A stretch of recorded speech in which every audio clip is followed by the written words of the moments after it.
Hi, guys, and welcome to Divergent Motivation. Here we are.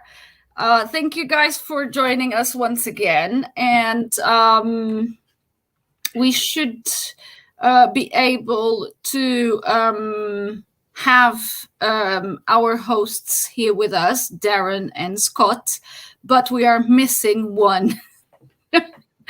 Which is Adrian. So bear with us, and I'm going to try to not sacrifice too much Scott and Darren with a bunch of questions that we have for today. And I don't have my camera on because my computer doesn't want to. Okay, so you have to listen and not be distracted by my prettiness and live with it. Yes? Yes. Guys, how are you today? Yeah, no, I'm all right. Yeah, good. Yeah? All good. Are you guys ready for today? We'll see. We'll see when we start. It's going to be fun. Scott, what say you? Yeah, all ready, Carla, as always. Scott was born ready, wasn't he? We know that. Yeah, I think he did. Okay, so you guys want to say something before we start, or should we jump for the questions? Yeah, let's just... Do you want to say anything, Scott? I'm happy just to jump straight in. Yeah, let's dive straight in, Carla. Hopefully we'll get some interaction with listeners if they've got any, if they want to go any further into the questions. So yeah, let's get on with it. Yeah, okay, that's good then. Let's jump right in. So we have Mia saying greetings, peeps. Greetings, Mia. Greetings, Mia. Hi, Mia. Okay, so everybody can see the screen, yeah? Yeah, we got that, yeah. I put it in a very nice... What do you think the choice of the colors? Did you guys get my hilarious choice of colors? Yeah. No? Oh, I love this. Okay, so we go for the frequent questions that people may ask. And the first one is, can I be arrested or charged and tagged with a 2-year injunction regarding a top police officer for sending step 1, 2, 3 of the process?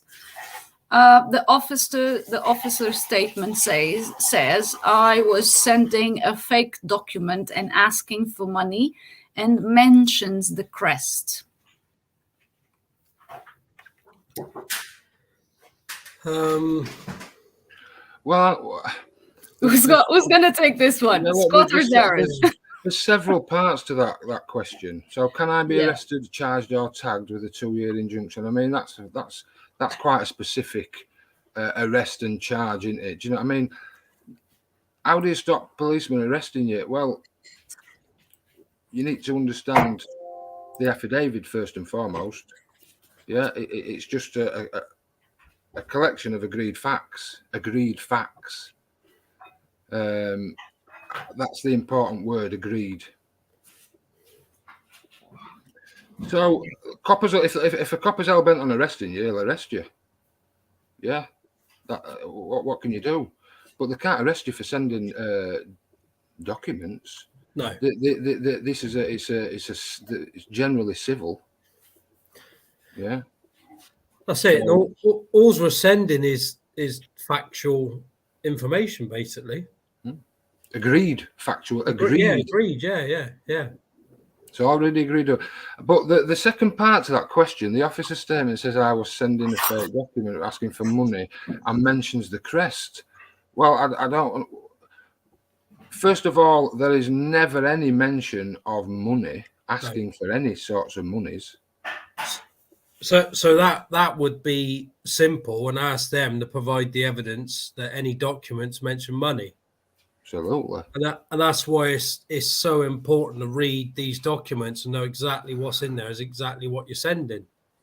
We're quite clear in the paperwork, Carla. There is no money.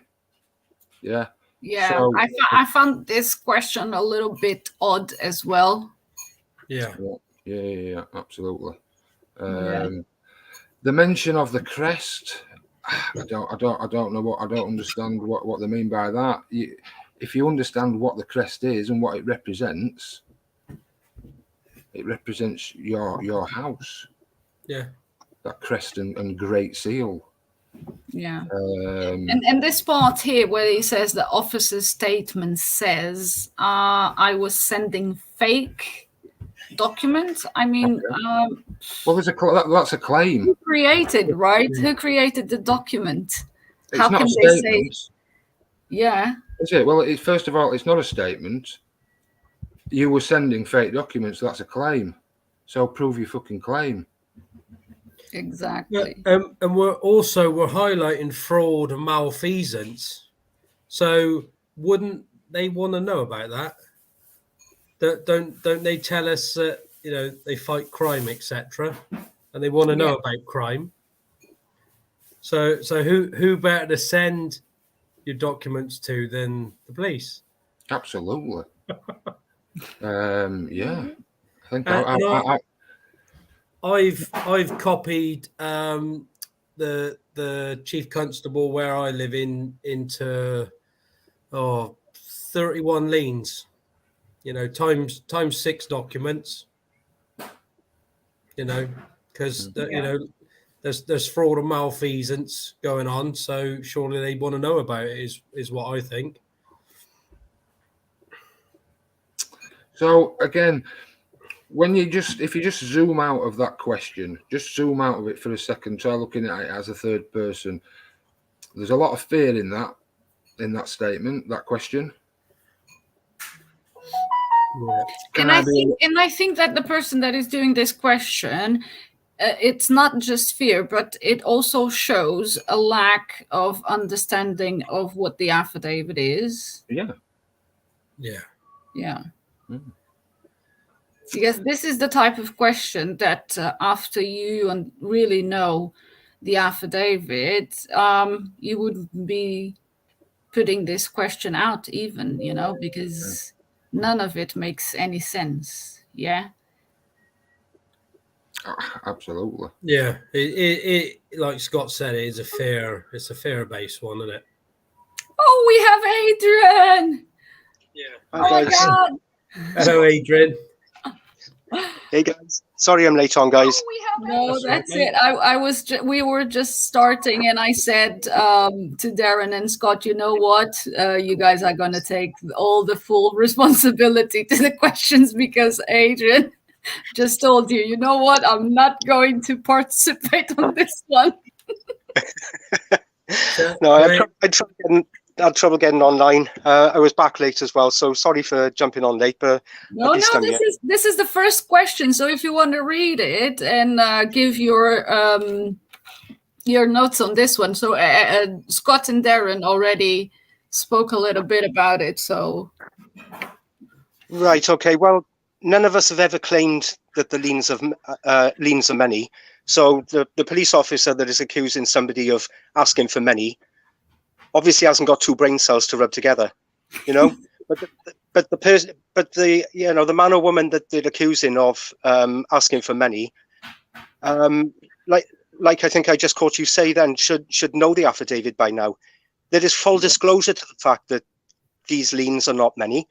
There is no money, and the Bank of England note is not money, can never be money. So these are out of court settlements that we are dealing with. That's what the lien process is. Litigation over 6 weeks, come into a full legal agreement, and it's an out of court settlement. Obviously, yeah, there's figures of millions involved in this, but as I said last week, these are just figures of no significance because there is no money.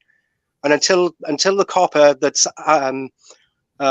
making this claim has read the affidavit, which he hasn't, we can clearly see that he hasn't, because all of us on this call tonight know that there is no money.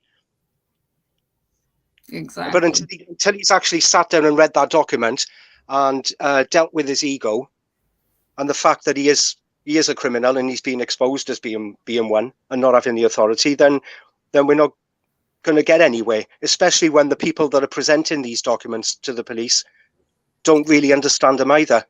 And we have said in the groups that we expect people to understand what they're sending out before they send these documents out, not send these documents out and then come back with every question that they will throw at everybody in their testing of people's knowledge. And based in fear, because they don't understand it. So then they go on and say, oh, this didn't work or that didn't work. I mean, really?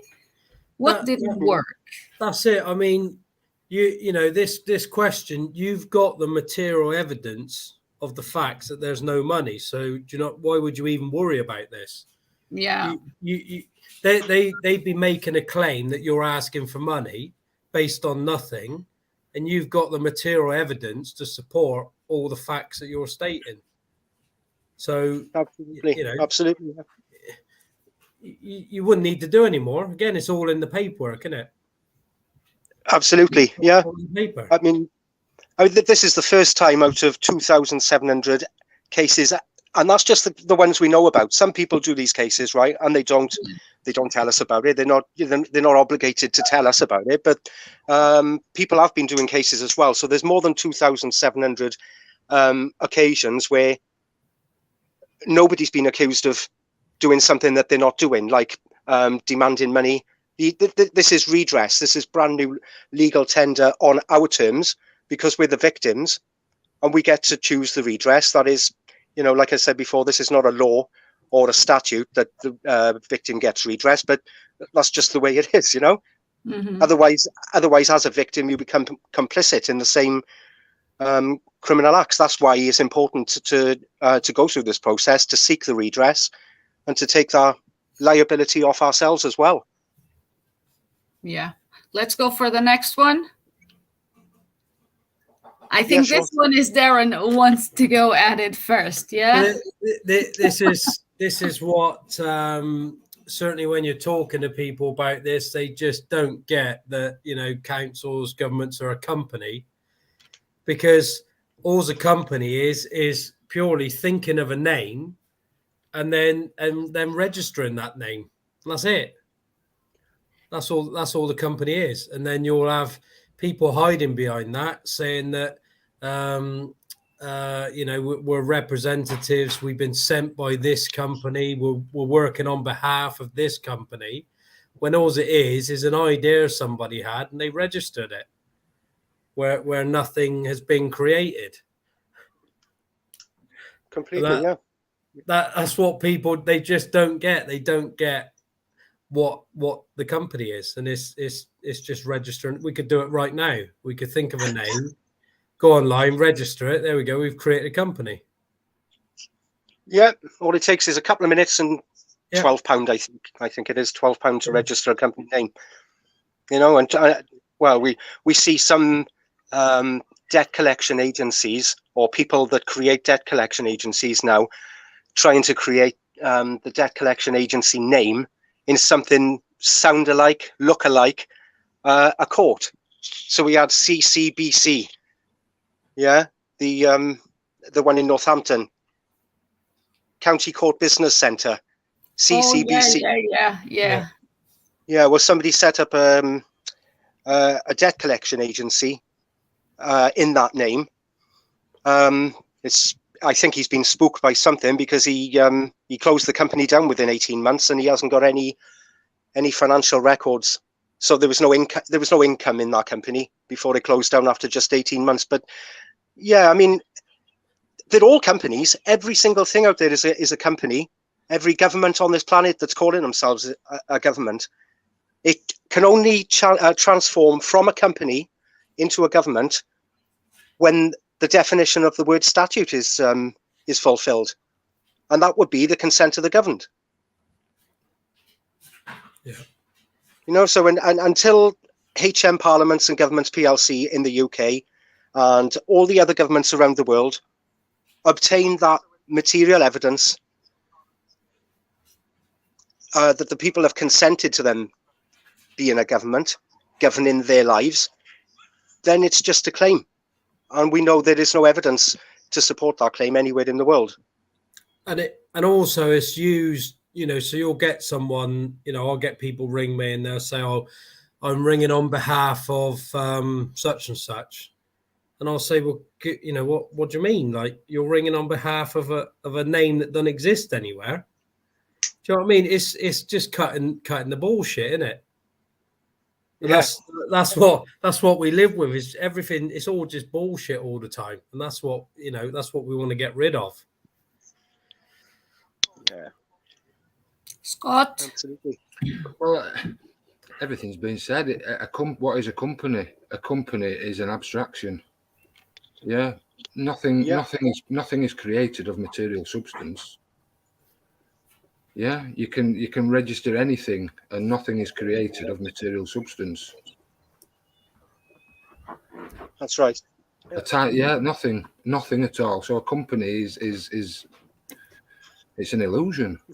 And again, I think that the people that ask this question don't fully grasp the affidavit, because if they go and read the Exhibit C, they will completely see that everything is a company.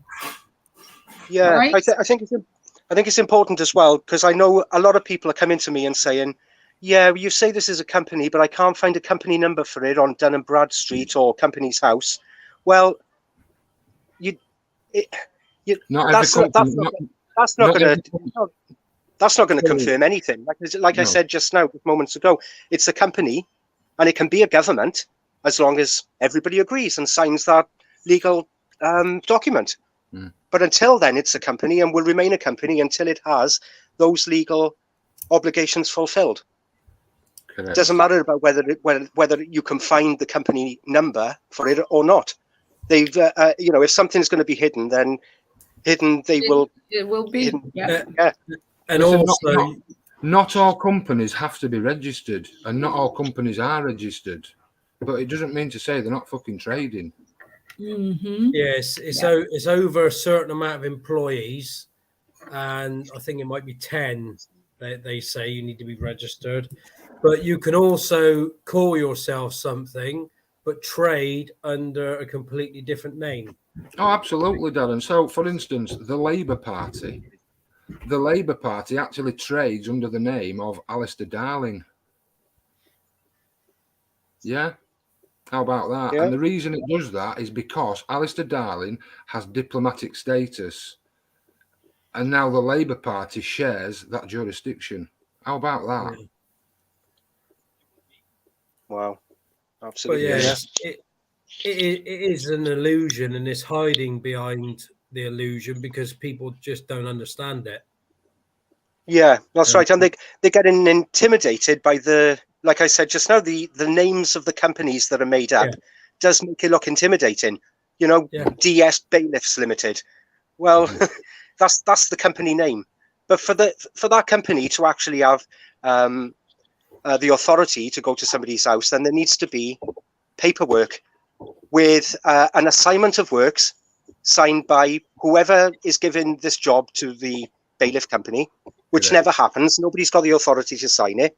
If a judge hasn't got the authority to sign a warrant or an order, then nobody else has got greater authority really than the judiciary. Okay, we know the executive and the legislature are above in the company construction. We know that. But it's like saying that one of these enforcement agents have got the authority to come round or to take your car, which has happened to one of our great members today. Yeah, that's it. It stems from was it Channel 5 or something? Don't pay them, we'll take it away. That's right. Or something like that. So people just don't understand it, and bailiff companies, they could be finished in 5 or 6 weeks if everybody knew these facts. They could probably survive for 5 or 6 weeks with what cash they got, and that'd be it. They'd all go bust. Oh, definitely. That's how easy it is to end this. It's just everybody knowing these facts, and when you got the bailiff at the door, everyone already knows this stuff and is working together, and they don't get any cash coming in. That's it. They're done. Absolutely. What I found though, and you might say the same yourself, is when you've got the paperwork sent to them, because they write to you first. Once you send the paperwork back with all of the legal jargon that we use from the liens, then they don't bother wasting the fuel to come to you in most cases. If they can see a weakness because of people have used different language in there, if they try to claim common law, then they just laugh, and they will turn up because they can clearly see that you don't know what you're talking about. But they will refrain from coming. If it's going to be a wasted journey to them, they ain't going to turn up. Yeah. And the majority of the agents are self-employed, so they can't afford to just drive out and know that they're not going to get anywhere. You know, these people are trained, in confrontation. They can read the situation. They know full well whether they're going to get anywhere or not. So, absolutely. So turning up with someone who knows the facts, and you don't need it, and is giving them some paperwork so they could have the affidavit served to them. They're not going to keep pursuing it. They can't. Okay, let's move to the other one. Yep. So could there be more put on other than liens that they back off, like more letters in a file section, for example, saying that they have backed off? I hear fear again, Carla. Yeah. I hear fear again. Well, there is no evidence supplied, is there, guys? When they put off from coming, they're not going to send you a letter saying, "I'm a bit too scared to come to you, so I'm not going to bother turning up." We're never going to have any evidence of that. Only through what people are saying by word of mouth in the groups, first-hand experience.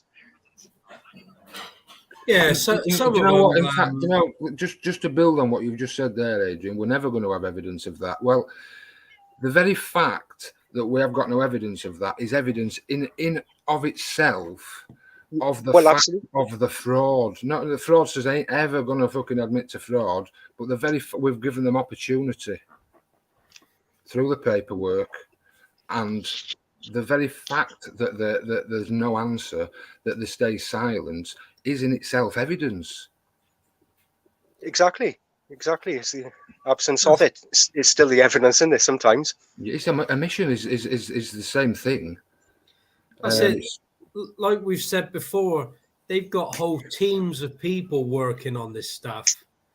If they could get that paperwork and send it to such and such, piece of cake for them. But they don't, because they can't, and they never will be able to.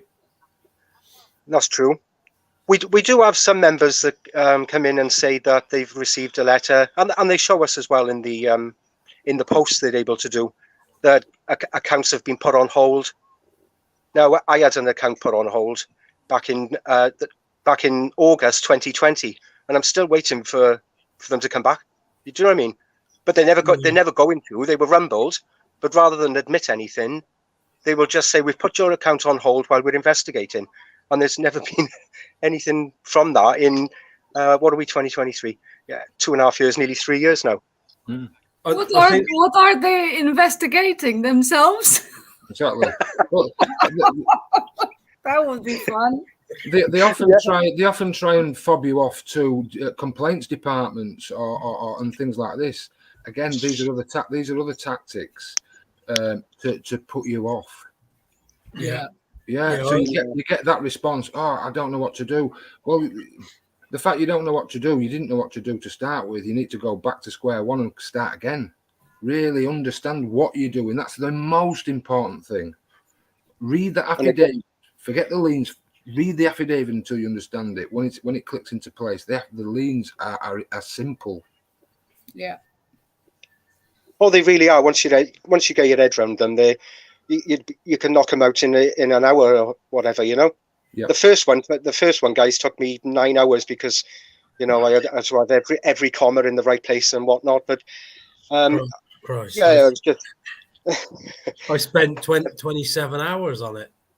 The pressure was higher for me back then because I had David Baron David Ward to impress, you know. Yeah.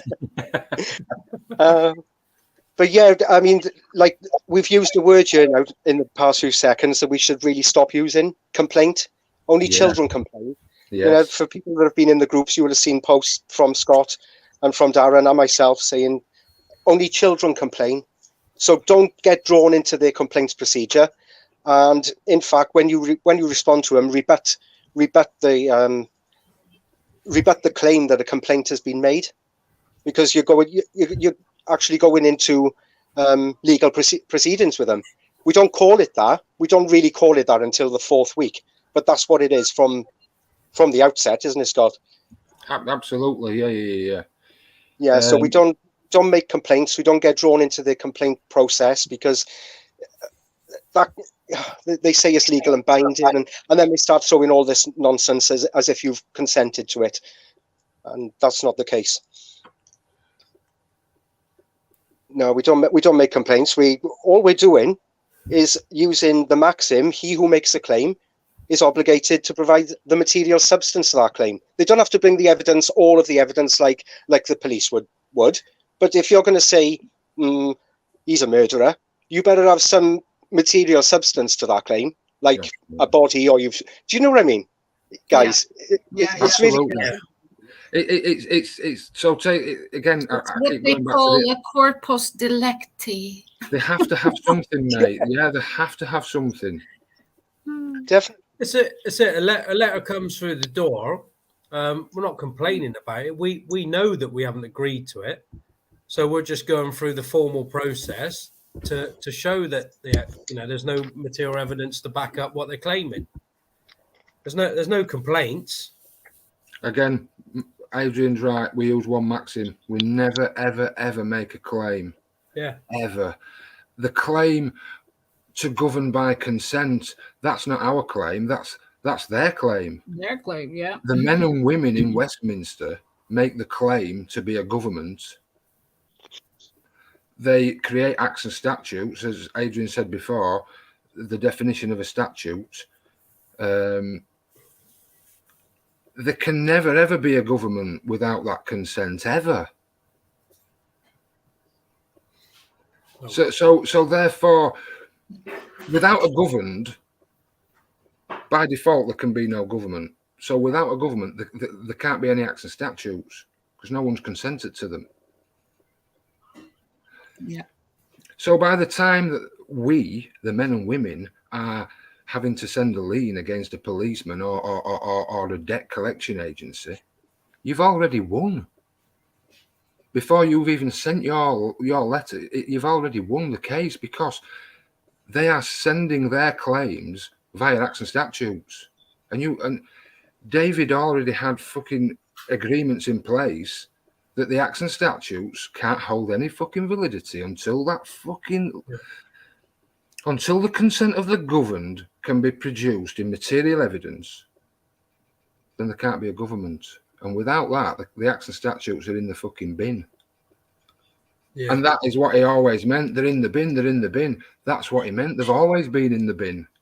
Acts and statutes have never carried any weight because they've never had any consent. And this goes back to companies. They're always a company. The kingdom before companies, the kingdom was also a company. They've always been companies.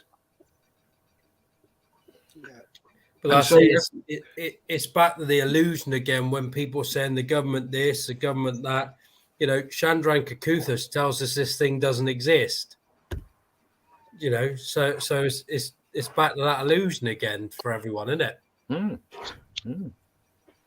Well, absolutely. I mean, when we were talking about the police officer making the claim about demanding money to one of our members that was mentioned earlier, can you hear me, guys? Yeah, we hear you. Oh.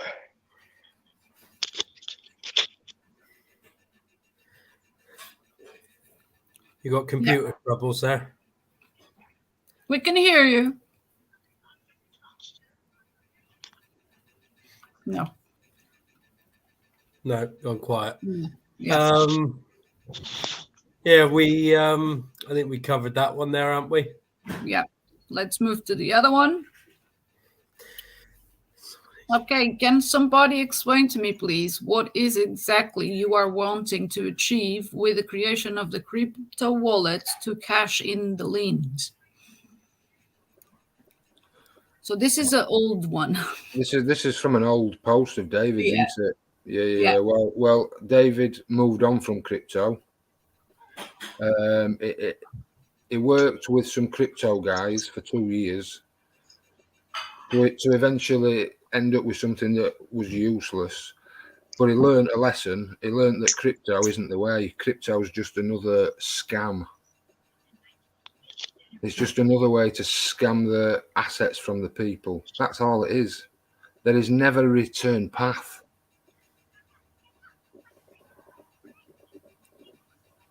Back to fiat. Someone once told me, well, I had some Bitcoin, Scott, and I sold them and I got my cash back. I went, yeah, you did. But that's because another investor bought what you had. You haven't. You've just sold them to another investor. That's all. So you can take your money out, but you can't go and buy a loaf of bread with crypto. It just doesn't happen. There's no direct path for fiat currency, a direct path out. So crypto is not the way. I think what David were adamant about this wallet, that each one of us can be our own banks. There's been a few people who have created banks. I think there's a guy called Peter of England. He created a bank. I think David actually deposited one of his liens. But again, you can't step into the banking world without a license. And who gives the licenses out?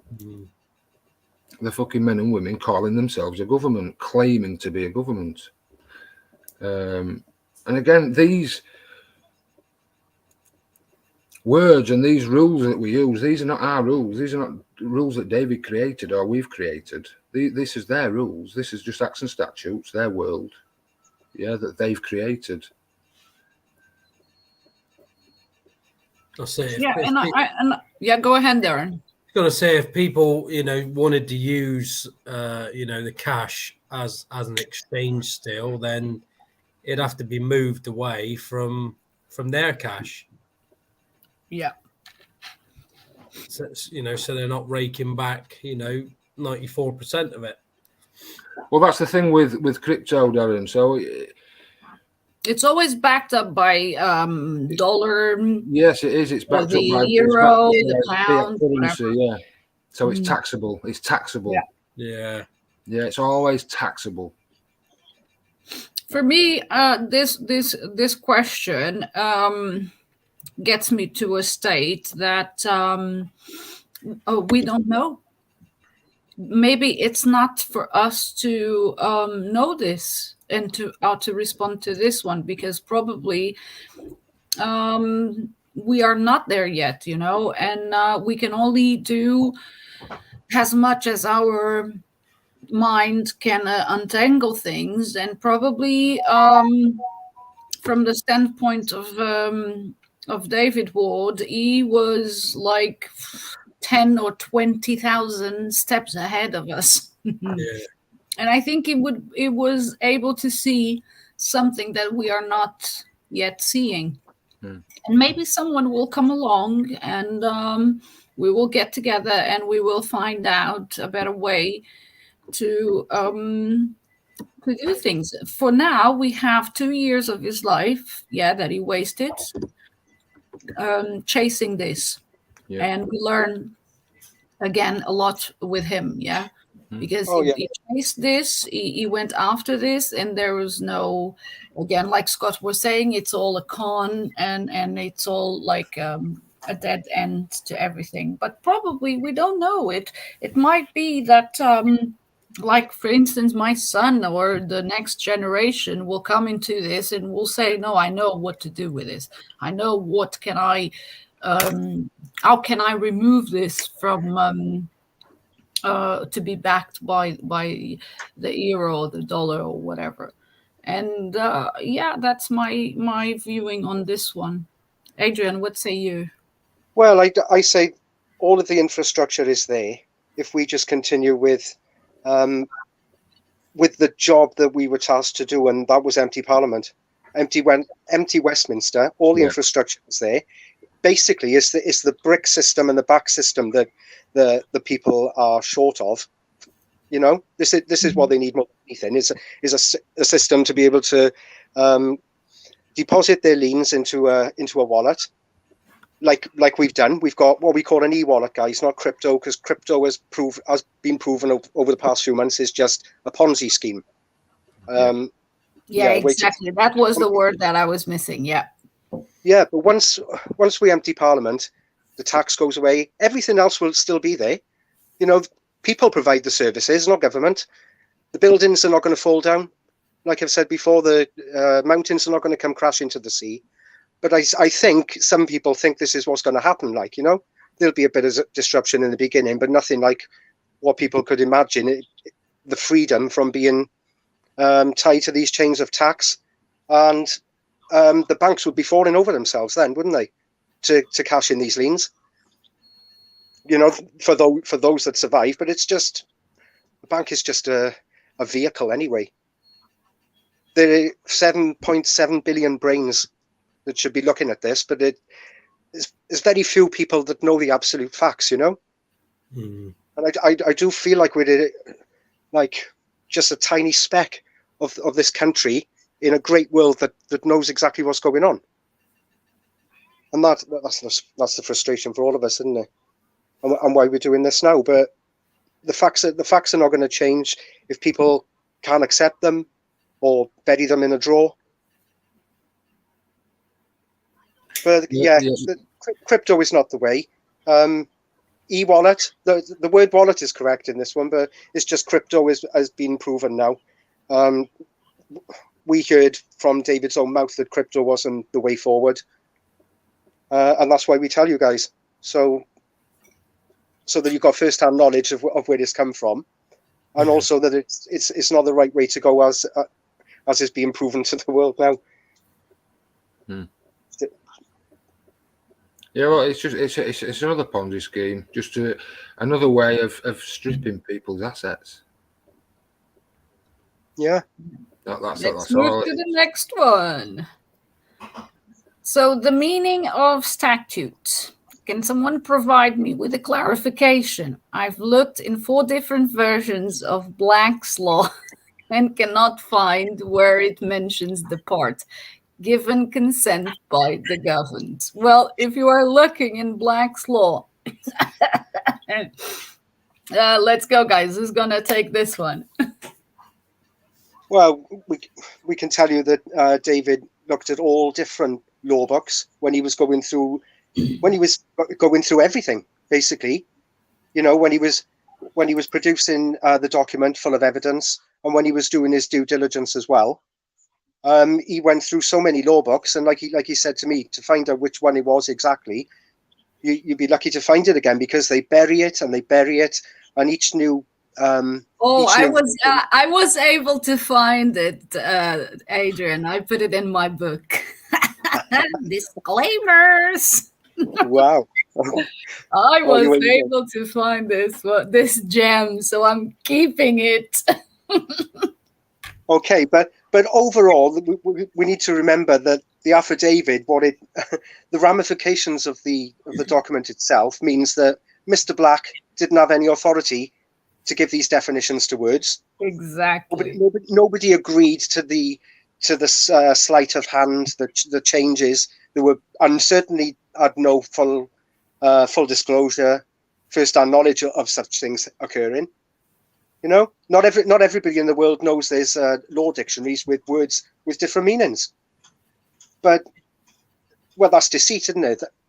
Anything. This Black's Law is the one that people can see how deceiving it could be, because if you buy from the 1st to the 6th edition, it goes a little bit like, all is going good. But from the 6th edition till the 11th or the 12th edition, it just changes. Like, oh my God, one day I woke up and I'm going to change the meaning of the word. It's just insane. So Yeah. people, if they want to go and have a look at that and find the words, well, you can go for a human, which is a very used word, and you can see that from the 1st edition to the 6th or the 5th, it goes hand in hand. After that, it just went bananas. But there's also other things as well. You know, we're not. There's never been a claim that we're governed by force. Yeah. Okay, and consent is important in so many other aspects of life, like intercourse, sexual intercourse, and contracts. So it stands to reason. Do you know what I mean? That these people should have consent from the people, just as a dentist should have your consent to perform, because without that consent, actually, it's criminal assault. So that's why the document's got to be signed before he's even touched a tooth. You know, it would be criminal assault until you've signed that document. So what is it now that we've never signed the consent to be governed agreement? It's terrorism, isn't it? It causes alarm and distress, which the world is in. Or without the legal agreement in place with anybody. Yeah. But it's making these different books, changing the definition of words. It's just, to me, it's just con men. Oh yeah, the con men. Do you know what I mean? It's you'd have a word and it had the same meaning. It would never change because it got no need to change. So the fact that they do this shows that they're just trying to con you, because they're trying to trick you into, you use that word, but I've changed the meaning. Do you know what I mean? So as soon as you use it, I've got you, because you don't realise I've changed it. That's why English was created, Darren. Yeah. They couldn't bastardise Latin enough, so they created English. And look, Black's Law Dictionary it allows lawyers to call something black in one piece of legislation, in another piece of legislation it means red. Yeah, it gives them carte blanche to do whatever they want. It's obfuscation, mate. No, there's been no agreements to Black Law's Dictionary. No one's agreed to any of these things in a book. And that's why that consent is so important. Everything's by consent. That's why your signature is so important. That's why they want it. It's that power of attorney. Yeah. And like we are touching this, I'm going to jump with one here. And when they say deemed consent. No such thing, Carla. There's only one type of consent, and that's expressed, right, in full knowledge and understanding of what you're doing. Exactly. There can't be any. So when people, mums and dads, cannot sign little babies away, they cannot sign on behalf of little babies. That would be deemed consent, and it's just utter nonsense. There can only be expressed consent in full knowledge and understanding of what you're doing. That's it. That's real consent. That's why they use the obfuscation, the wordplay. Mm-hmm. Darren, do you want to say anything else to this one, or we go to the next one? Yeah, I'm good on that. Yeah, let's go then. Okay. With the 4 elements of a contract regarding old age pensioners having now to pay for their license, the contract will have changed. The meeting of the funds must have them give full disclosure, right? They do not disclose that they have had money from you, that they are biased in news reporting, and that they lied about building 7 times of fall. I didn't get that one. Can we use this to stop pensioners having to pay a license fee. So this is a 2-in-1. Well, look, a license basically gives permission to do something that would otherwise be illegal. That's what a license is. Yeah, I found that this one here, we have to break it down because it has so much things in There's it. a lot in that, yeah. Yeah, I mean, if the person who asked this is saying with the 4 elements of a contract, I mean, do you really know what the 4 elements are? Well, let's start with that then. So have the 4 elements of the contract ever been met? Were you ever aware that that the government needed your consent? Yeah, so we're getting drawn into, do I need a license? Well, hang on a minute. Do you have the authority? Yeah. Yeah, we've got into the fear-based, I need a license. And forget the license. They're making a claim under an act or a statute. And they don't have the authority. And we know via the affidavit that they don't have the authority to do so. Mm. And I think this one here as well, it shows lack of really getting the affidavit too, because I mean, so many things in this 2-part question that doesn't add up. Or you can tell straight away that the person is new to the affidavit if it's been read at all. But it's, everybody's in the same boat, and we're here to help everybody. But it will help you greatly if you read that affidavit, because Scott's explained what a license is, and that's explained in there. There is no contract. So the old age pensioners have never sat down and signed their name, and somebody else this is from the BBC you're talking about, isn't it? So nobody from the BBC has entered into that contract with them. And there's no full disclosure. As you said, they do not disclose. They haven't.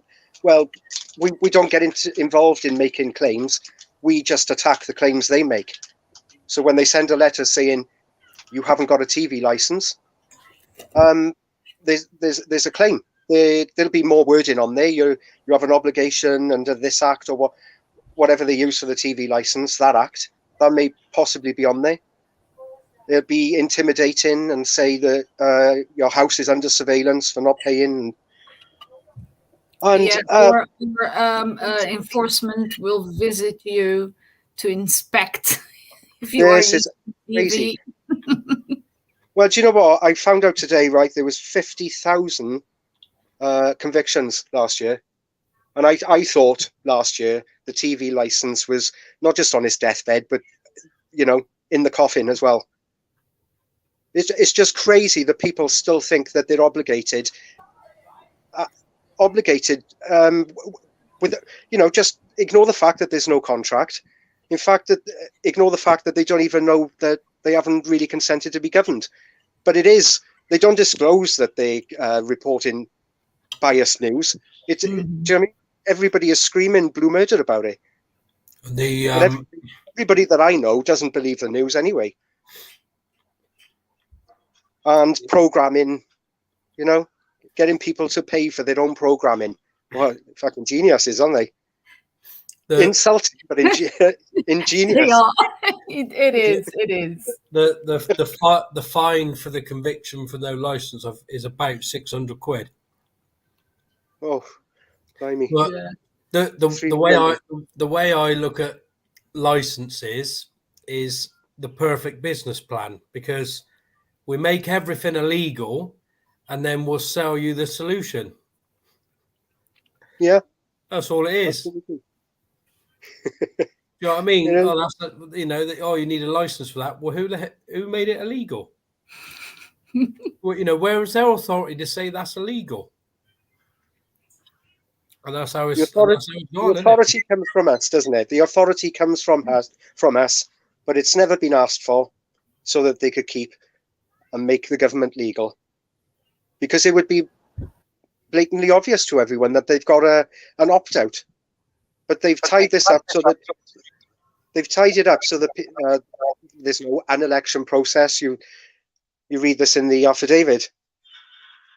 So many so many things that make the election illegal, non-binding, non-legal on the people, but they just don't know until they pick up that document. And in some cases, you hear us explain it as well.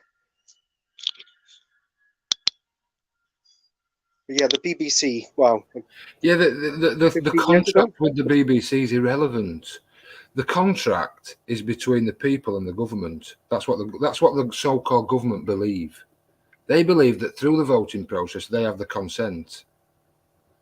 And through that consent, as part of that consent, it gives them consent to create acts and statutes to legally bind us all. So by the time you get to TV license, it's irrelevant asking for a contract. They're coming at you through an act or a statute. Your contract for that act or statute is with Westminster. There never was a contract in the first place. It's a claim of government. Yes, it's simple. It's a claim of we govern by consent. Okay, well, we'll produce the material evidence of that consent. And the fact is that in 800 years, they've never been able to produce their evidence. It's that simple. So yeah, that's right. I think this is a good. This one is the TV license is kind of people kind of dipping their toe in the water. Do you know what I mean? To stop doing something.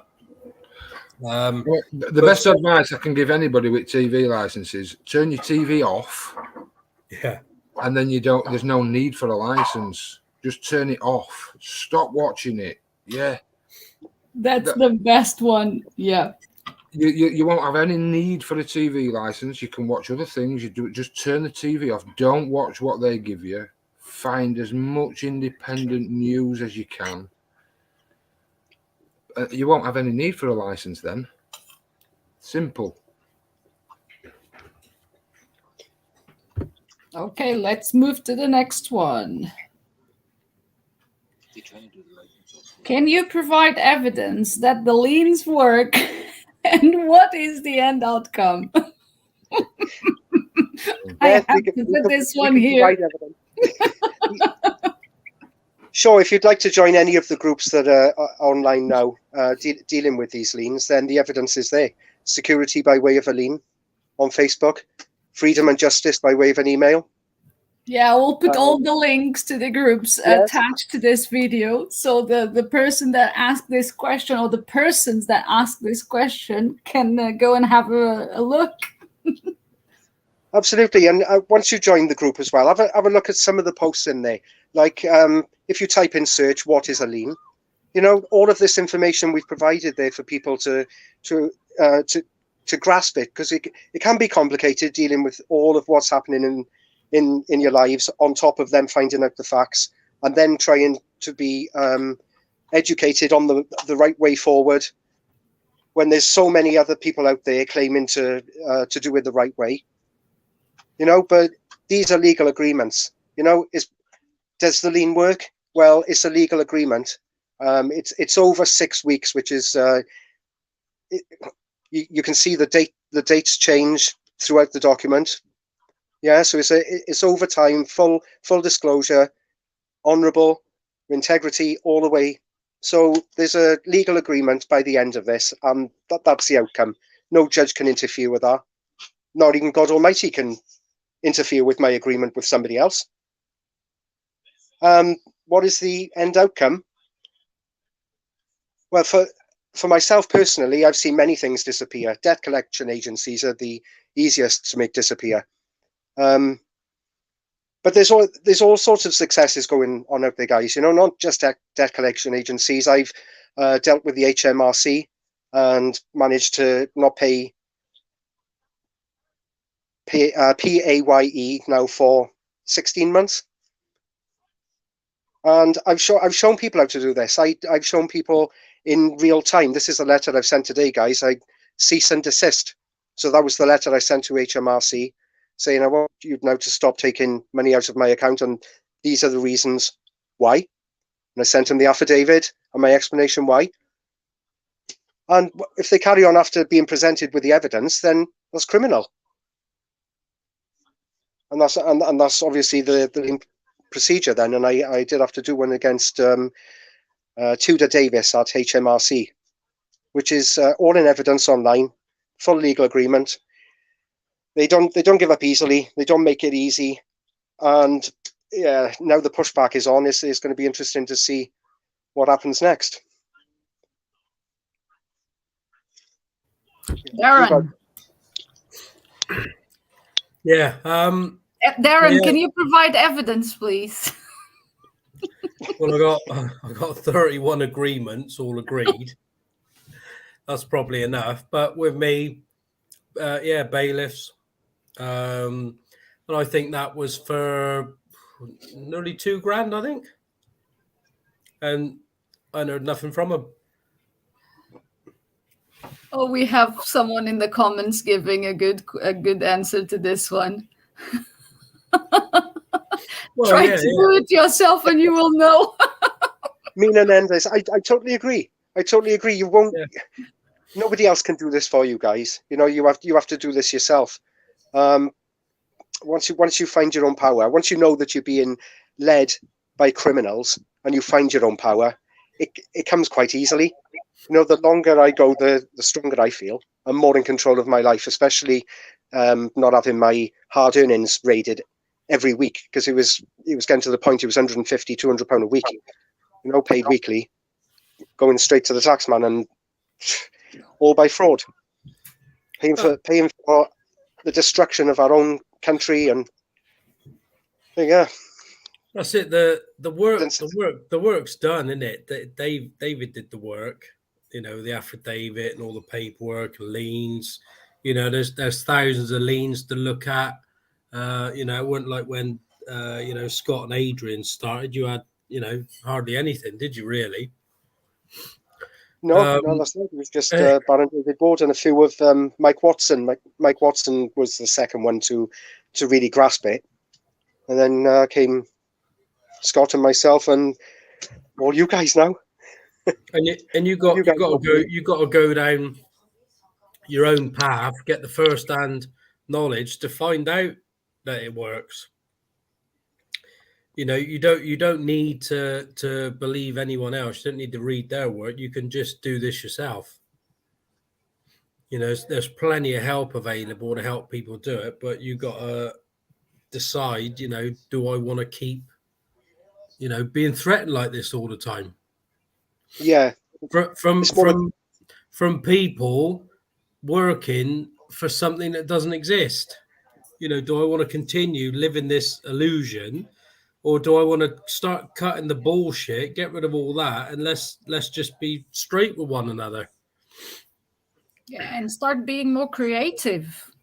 I know, you know, I mean, how many people are going to their 9 to 5 and they are moaning all the time?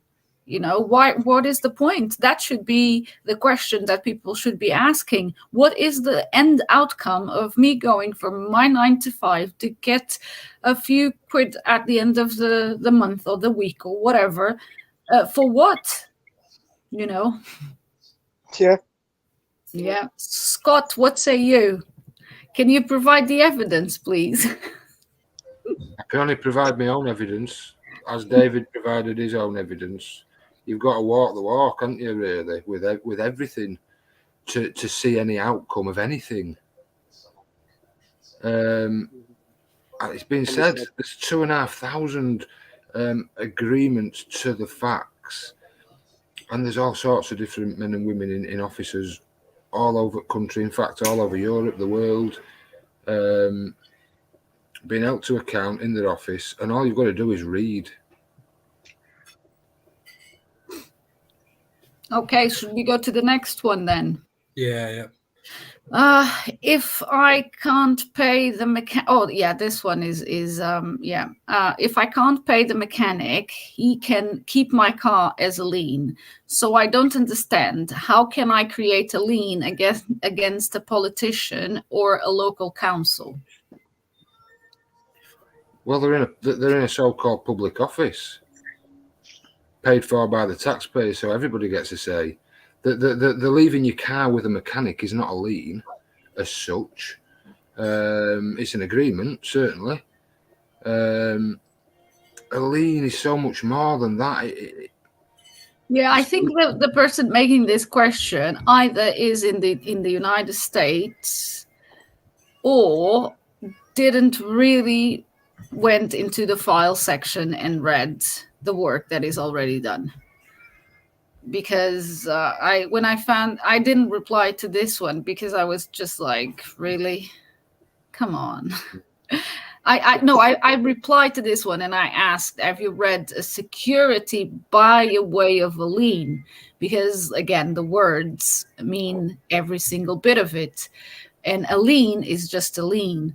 So yeah. Yeah, look, when we say there's no law, there's still agreements. There'll always be agreements. Yeah. And it's whether the men and women taking part in those agreements honour those agreements. Yeah, there'll always be agreements. But the governments that claim that for it to be legal, there has to be signatures. Yeah, it's got to be formal. That's what legal is. Legal agreement by formality.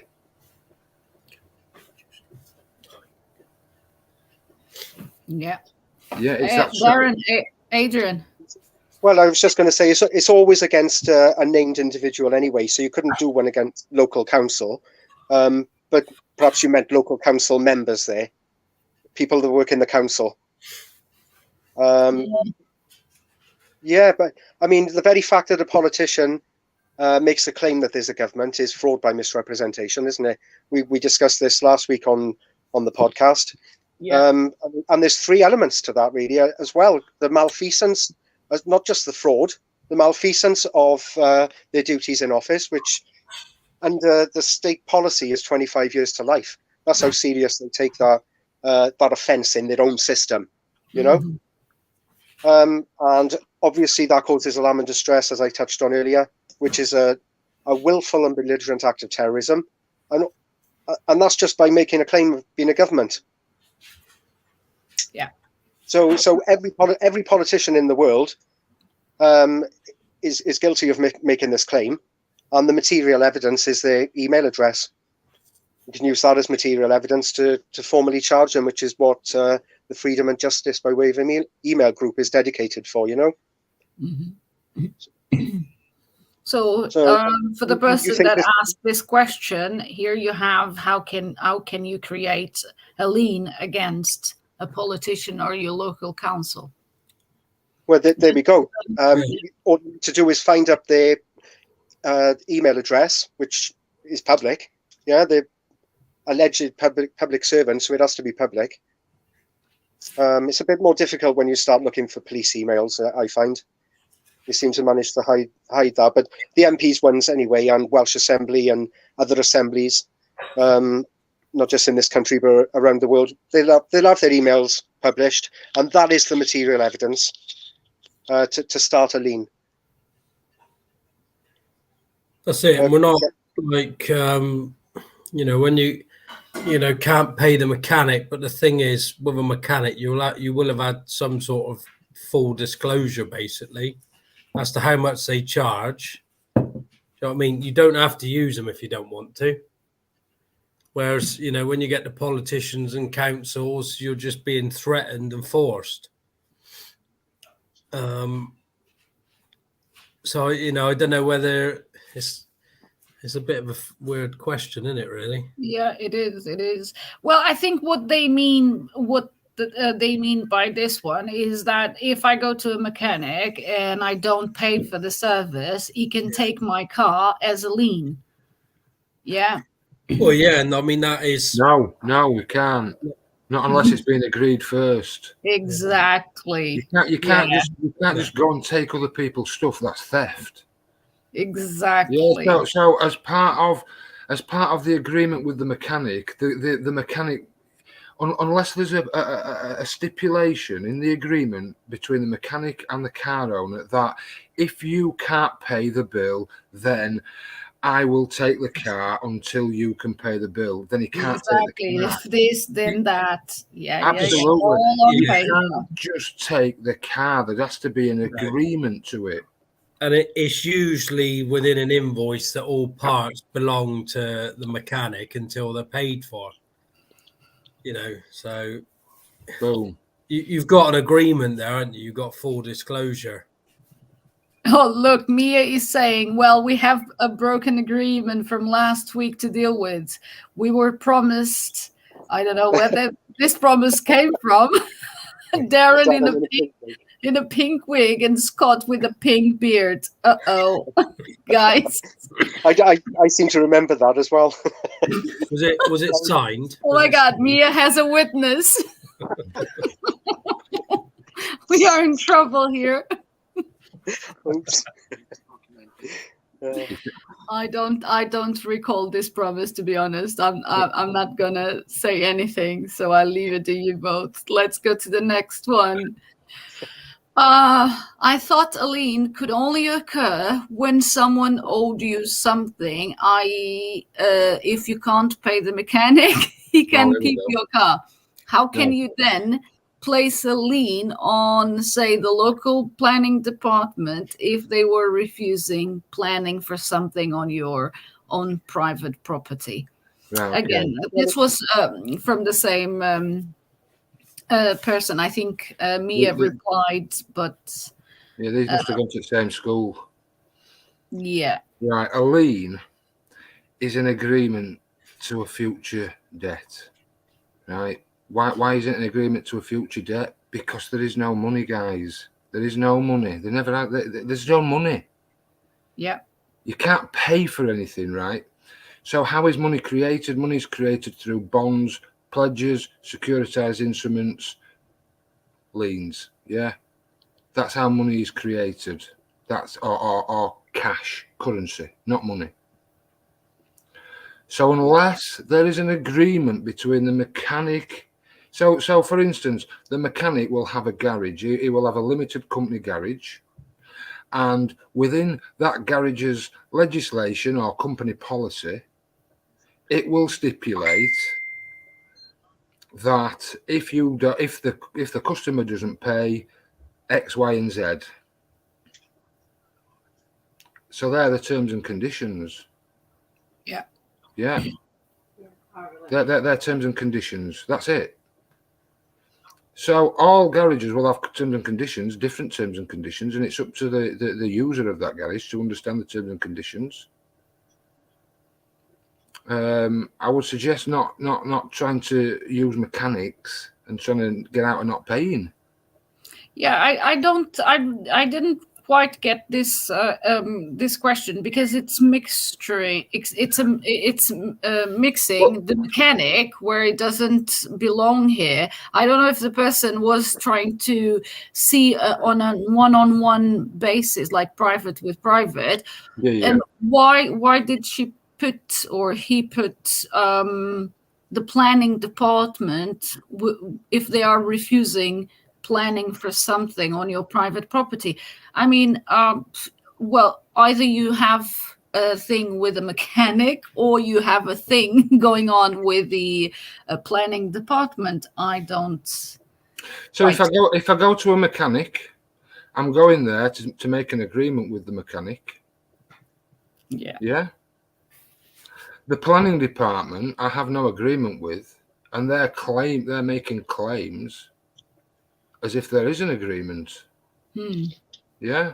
So because they are refusing. So if they are refusing, they must be doing claims. Yeah. When anyone makes a claim, right, if they cannot substantiate that claim, right, with material evidence, then that claim in itself becomes fraudulent in nature, and therefore becomes a chargeable criminal offence. So now we've created a charge. Yeah, we elect to use that charge by charging them with confidence, faith, and belief. You've got to create a charge in order to charge someone. You can't just go around stealing people's stuff and pretending you've got some sort of charge. You have to create that charge. And you create it through he who makes the claim. When anyone makes a claim, whether it's a company, anyone, they've got to, if they can't produce the material evidence, then they're making false claim. And that's it. End of. Yeah. Adrian, Darren. Well, this one, if you're refused planning, it means you've tried to get planning. So you've gone through the council department, but no man or woman at the council has the authority to tell you you need planning. Yeah, and especially because it's like it's your own private property. Yeah, this one was really odd question. Well, yeah, if it's your private property, you don't need permission. So you shouldn't have been applying. You shouldn't have been applying where it could have been refused, which has been refused by the looks of things.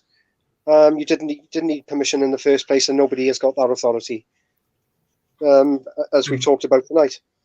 Yeah, let's move to a better one. Yeah. Yeah, this one is too. Okay, what is an opportunity to withdraw, and when do I use it?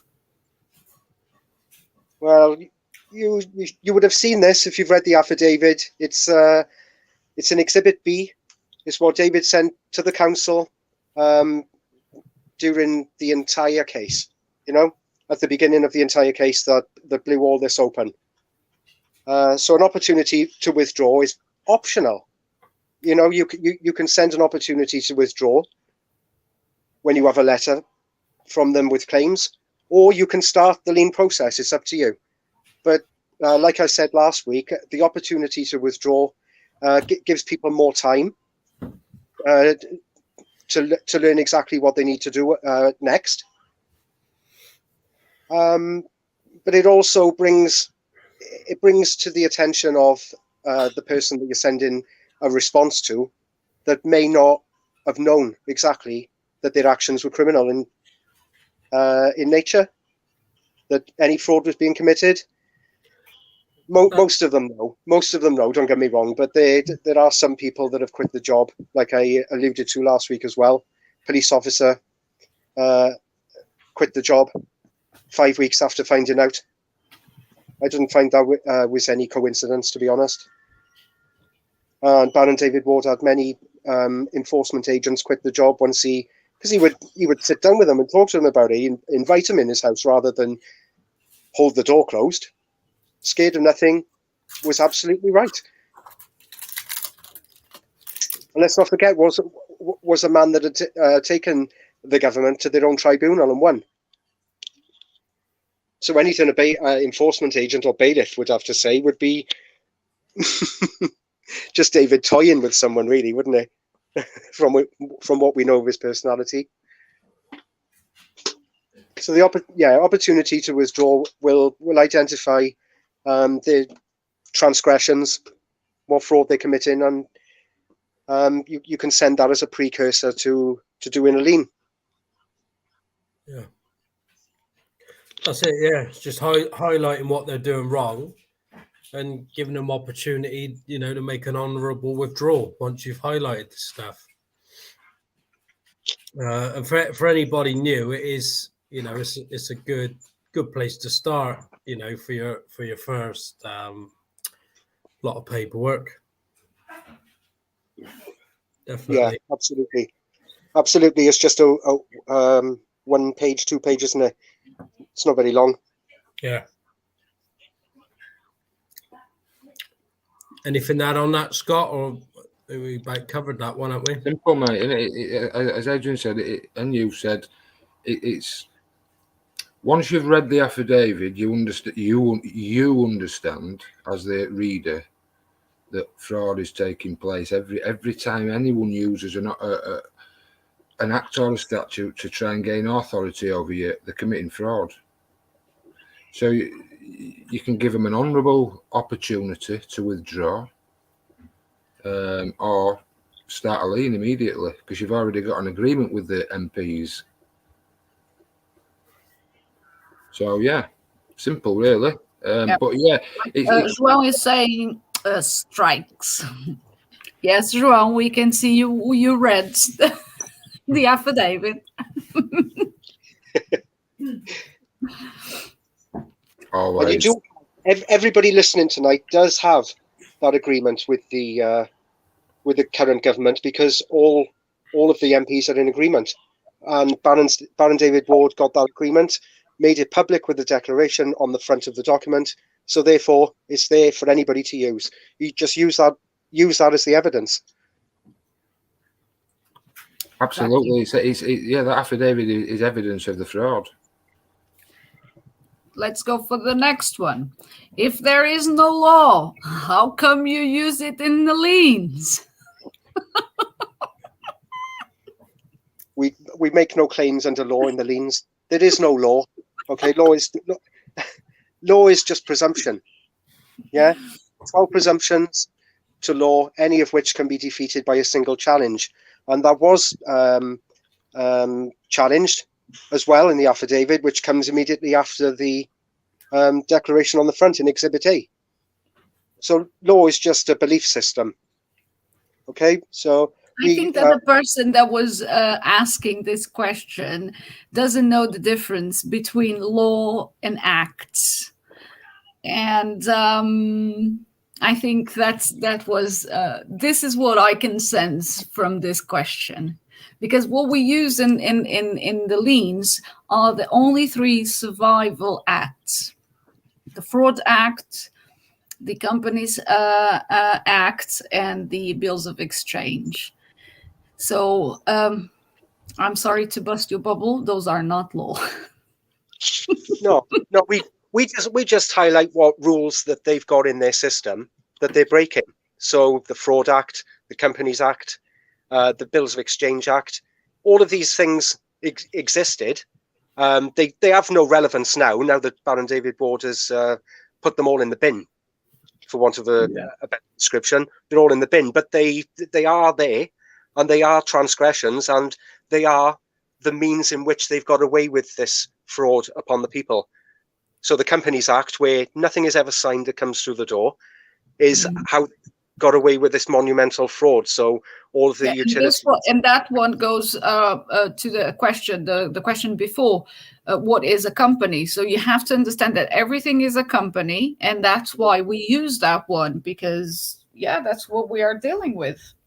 Absolutely, and it also explains the relevance of a signature as well. You know, and in some cases 2 signatures. But yeah, we don't. So law is just a belief system. The acts and statutes are irrelevant because they're in the bin, but they are still there. So we've used Baron David Ward put in his affidavit the ones for us to use, and they're the ones that he wanted to get the agreement with the MPs that is fraud and the rest of it, so that we could use these in the future, because he could foresee exactly which ones would be needed in the future, and we don't need any more. We just need these few. This bill is fraud.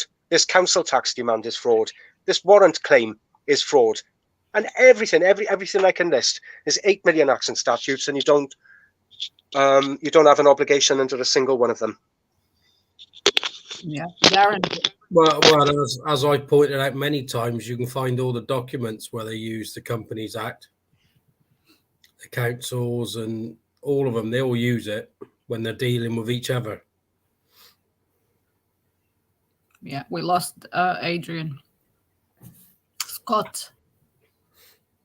Yeah, look, the only law that people need to understand is the agreements that they make with people every day, people around them. Those agreements are lasting. The law that we believe is law is nothing more than company policy. Yeah. Nothing more than company policy. If you're not on the public payroll, then those laws don't apply. And even the men and women who are on the public payroll, because they sign their employment contracts to work for the company, They weren't given full disclosure.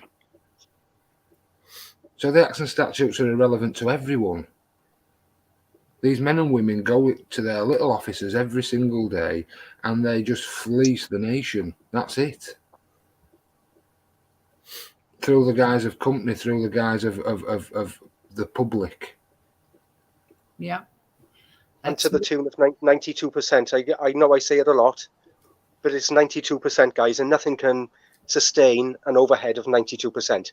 No company would be able to do it, and we as living men and women can't sustain that. Hence why every country almost in the world now is circling the debt hole, tax hole. All these countries all in debt at the same time is so blatant. It's unbelievable. Yeah. That so few people are taking action, really. Let's move to the next one. All this affidavit and liens sound to me very much like sovereign citizen territory. Is that correct?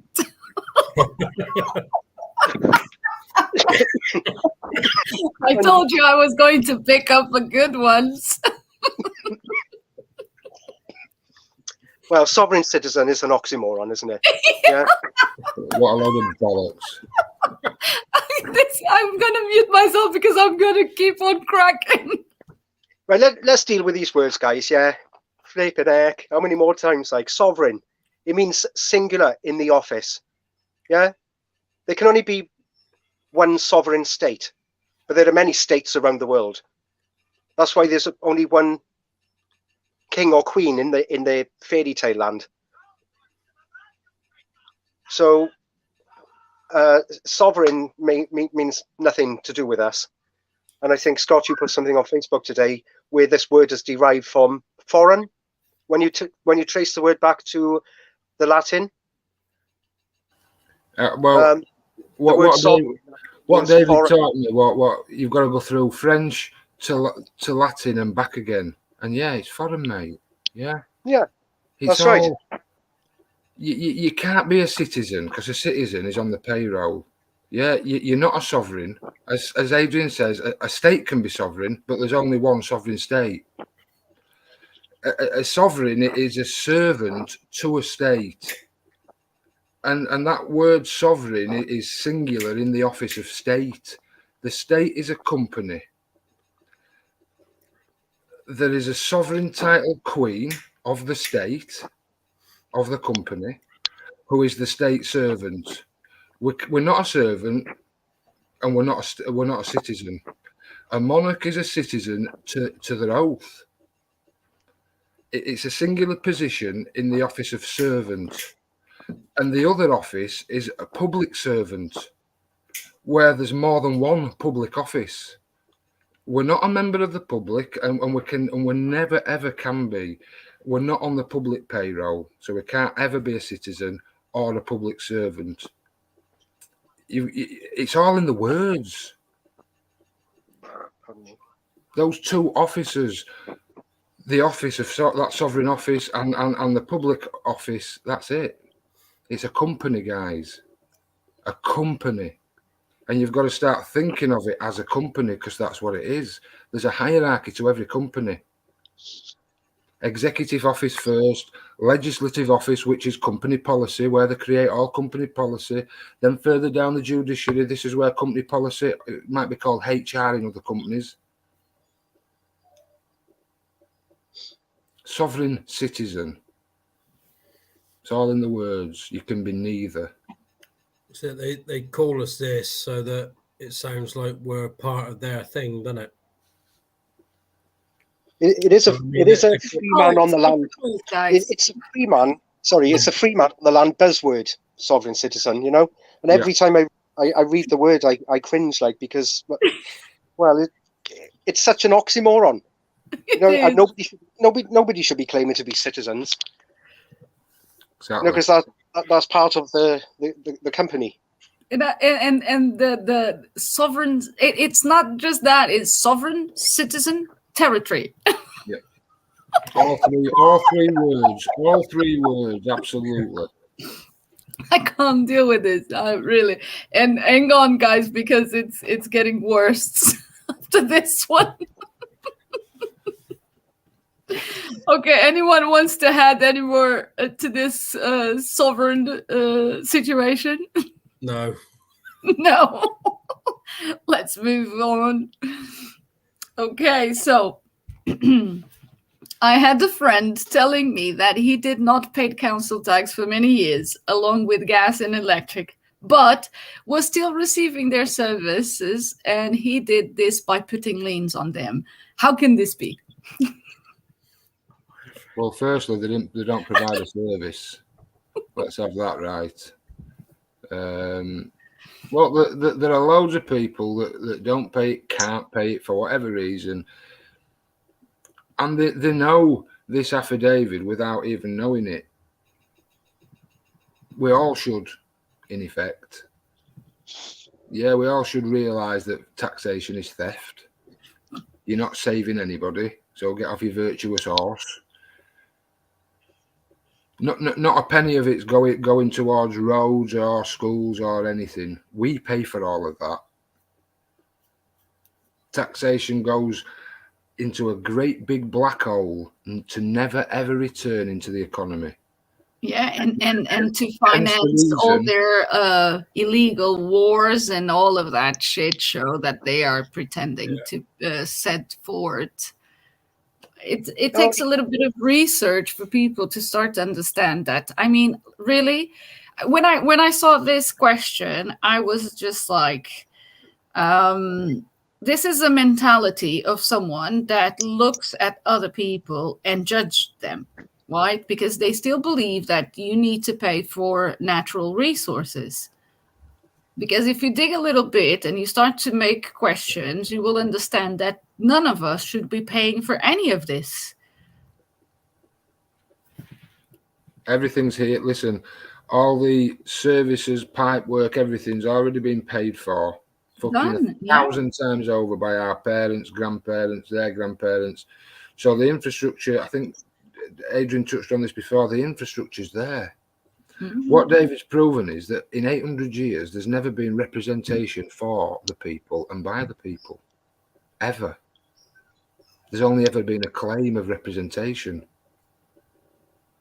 Absolutely. HM Parliaments and Governments PLC are a government services provider, but they're forcing their services on you, and obviously that's illegal. You know? The people have never agreed to this. Yeah. Ever.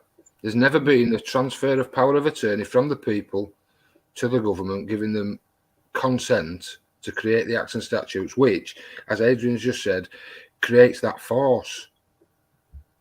They're there to provide services for the people by force. When was that agreed?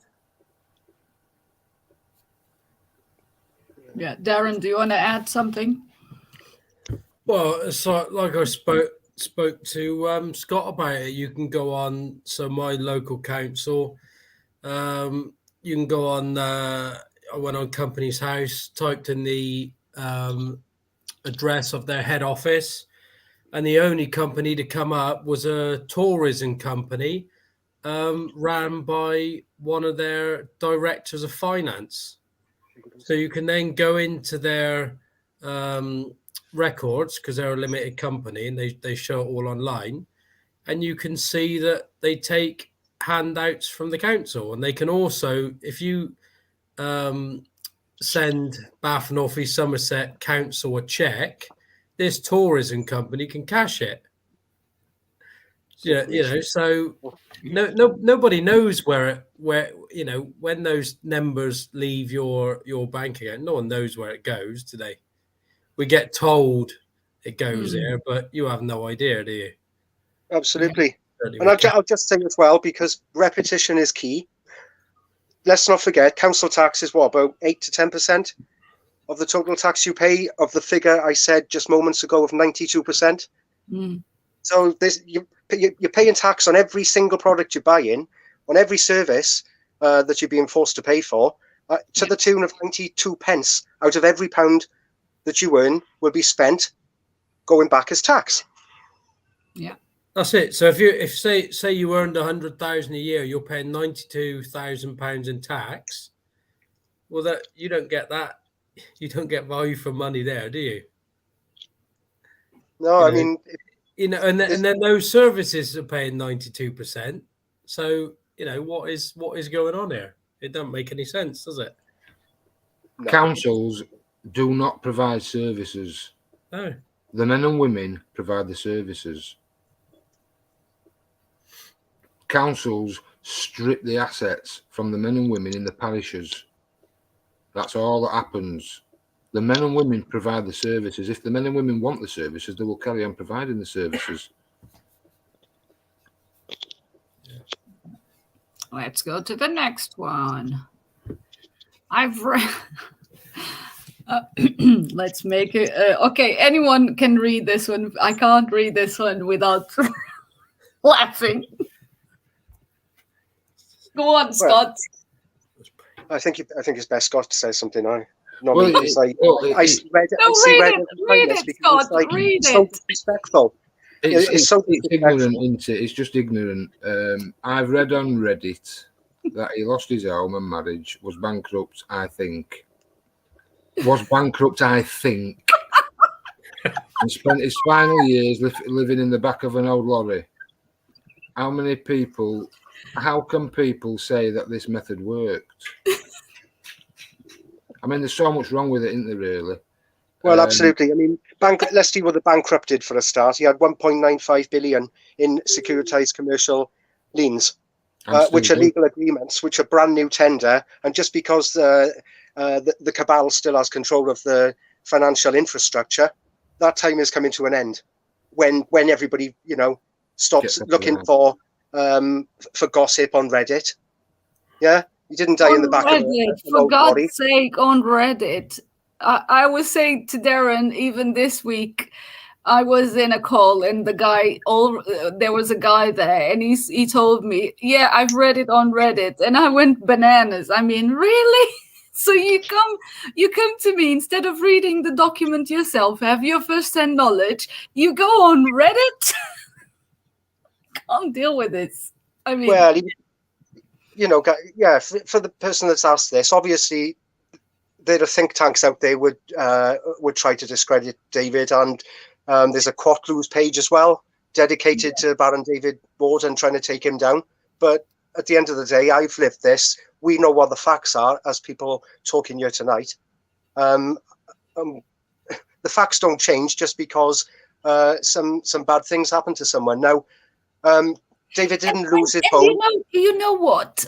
For us that we spoke with him, nothing bad happened to him.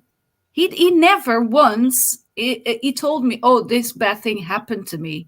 For him, it was all the start of something magical.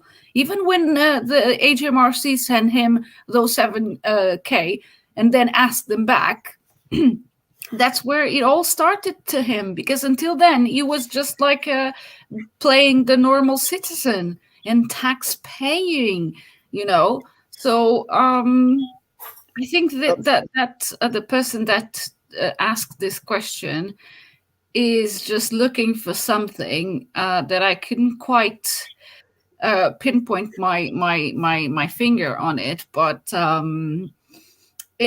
think it wants to touch on a level of fear, send fear to people. But for us that we already know that first and foremost, what is that bankrupt? What is this bankrupt? What does this mean? Let's go back to the beginning. He lost his home. He didn't lose his home.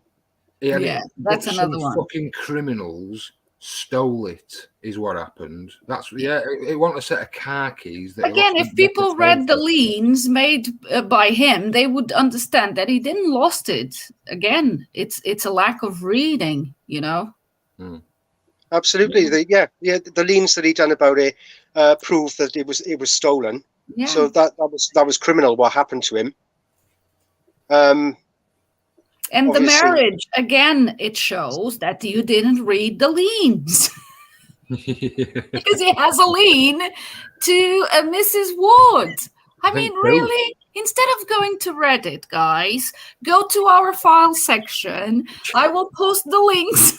And you can go and have a good reading of the facts. don't waste your time going to Reddit.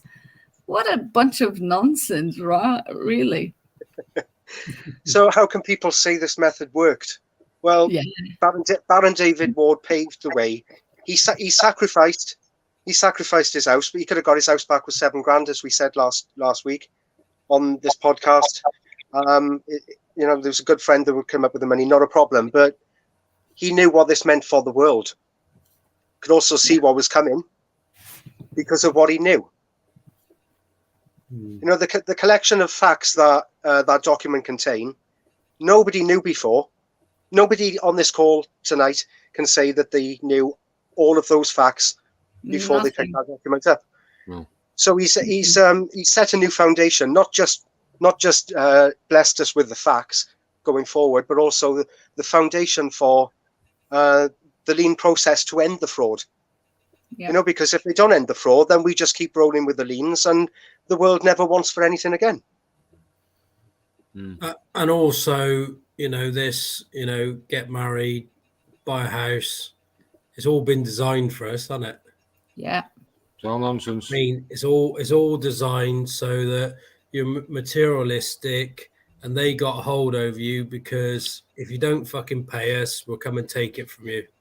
Yeah, and even all this thing here, that living final years living in the back of an old lorry, you mental. Oh, for God's sake! It's just. I would just say the man did not intend that to happen. He had a mission, and he would not focus or let his focus be taken away by anything else. Now he could have lived in a perfectly beautiful house. Yeah, just we have away. Dave Kingswood. Dave Kingswood can attest to that. So absolutely, people that's write this on Reddit is just ludicrous. Absolutely, the people that are talking here have been where David lived. I've met the man that looked after David and made sure he wanted for nothing over the time that he knew him, and made him secure. And he chose to stay in the caravan because he's up late at night talking to people all over the world, trying to help people understand what was going on. You know, on Zooms any time of the day or night. But even when I was talking to him, 4 o'clock in the morning he would be online, and 4 o'clock in the afternoon he would be online. And midday he would be online. Yeah, it just didn't stop. But it's only now that it's starting to really show through. For people who know this work well and have got a mortgage, a house, all this stuff to pay for, imagine the freedom of none of that and just living in a caravan. Yeah. Do you know what I mean? All everybody's stress is all down to cash, isn't it? And getting harassed to pay this and pay that. What would life be like if you didn't have that? Being harassed all the time. Yeah.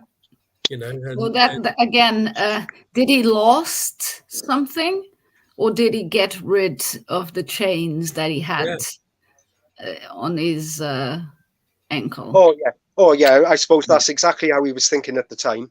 Yeah. He could, because he knew that he was going to do a securitized lien as well, which far outstrips the value of the house at 165 or 135. I can't remember now. 135,000. He's got liens for 1.95 billion. Yeah. Legal agreements, like I said, full disclosure and agreements with members of the state that all of this is criminal. And it did include his wife, as you said just now, because obviously it put strain on the marriage. But I think Baron David Ward always expected to get back with her. This wasn't a permanent thing. But we just didn't realize it would take this long, guys. Here we are. Yeah. Get emotional now. The people, he always banged on about Adrian. That why all these whys. Most of the whys are because the people on the fucking street don't know the facts. You know the facts. Well, go tell everybody in your street. Yeah. Let's go to the next one. Affidavit of truth is meaningless statement. It doesn't become true just because somebody wrote it down. Having it notarized doesn't change that. Am I wrong? Please clarify. Well, part of that's true. Having it notarized doesn't change anything. I think we've discussed that in a previous episode. But yeah, notarizations are relevant. But again, we're using we can only use their legal system because that's all there is. There's men and women, and then there's a legal system that's been created that we all use on a daily basis. We don't even realise we're using it mostly. And it turns out they've got no consent to use any of this. So it's putting one's evidence down. The affidavit of truth is the most powerful document in their world. Of course, between men and women, it's irrelevant. Yeah, you can't force acts and statutes from a man to another man. That don't work. No. But in their world, an unrebutted affidavit stands as commercial truth. That's it. Well, that's all we're dealing with here.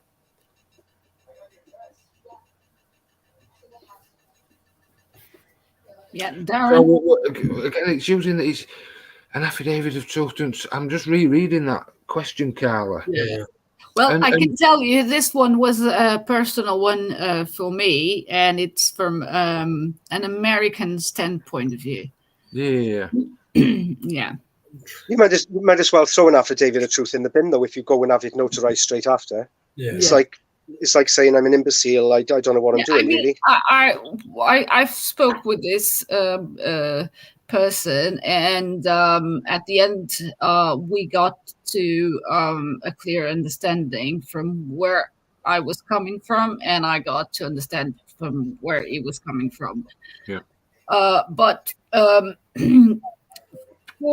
and especially for the Americans that are watching, yes, you guys have this idea that an affidavit of truth is a meaningless statement because until is sworn in a court, it doesn't. It's just hearsay. It's considered hearsay. But the thing is that our affidavit, it's nothing to do with the affidavit that you are used to see in the courtroom. A courtroom affidavit, Carla, is a form that you fill in. Yeah. Yeah. That's not what an affidavit is. An affidavit is a man's statement of truth. Yeah, who can write an affidavit? Only a man. Companies can't write an affidavit. A man can. So how can an affidavit be hearsay? If a man is willing to stand on an affidavit on full penalty of perjury, under full commercial liability, because that's what we're talking, that's what an affidavit is. These are not rules that anyone here has made up, by the way. These are their rules. That's it. In their world, it does need to be on paper. Absolutely. For it to exist. In our world, in mine and Scott's and Adrian's and Carla's world, we're happy to speak words and have an agreement, and that's it. We don't want anything written down on paper because we've said it. We'll stand by it. So I'm assuming then, Carla. So I'm trying to get to the bottom of this question. I've read it 5 times. So right, okay. They're using affidavits in the courtroom. This question came about because the person in question, she goes inside of the court. Wow. Okay. So for her, an affidavit, it can't, outside of a court proceeding, it's a meaningless statement.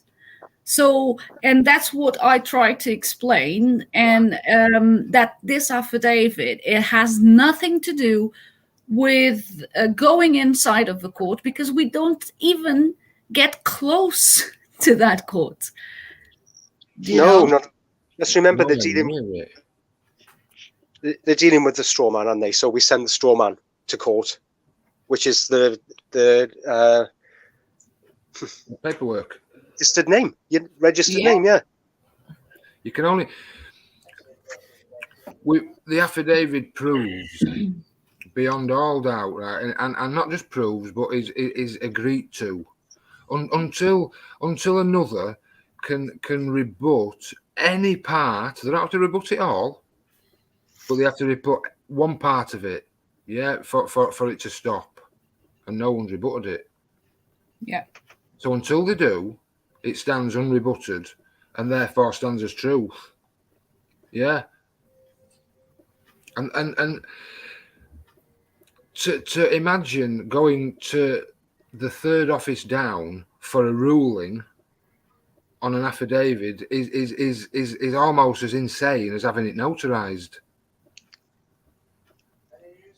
Yeah, I mean, what I explain is that I get from where this person was coming from, but I try to explain that this is not the same affidavit that you have to file in the court proceeding. It has nothing to do, because it's non-judicial and prejudicial, and a part of that, it has a decree on top of it. And I asked the person in question, does the affidavits that you ever seen have a decree?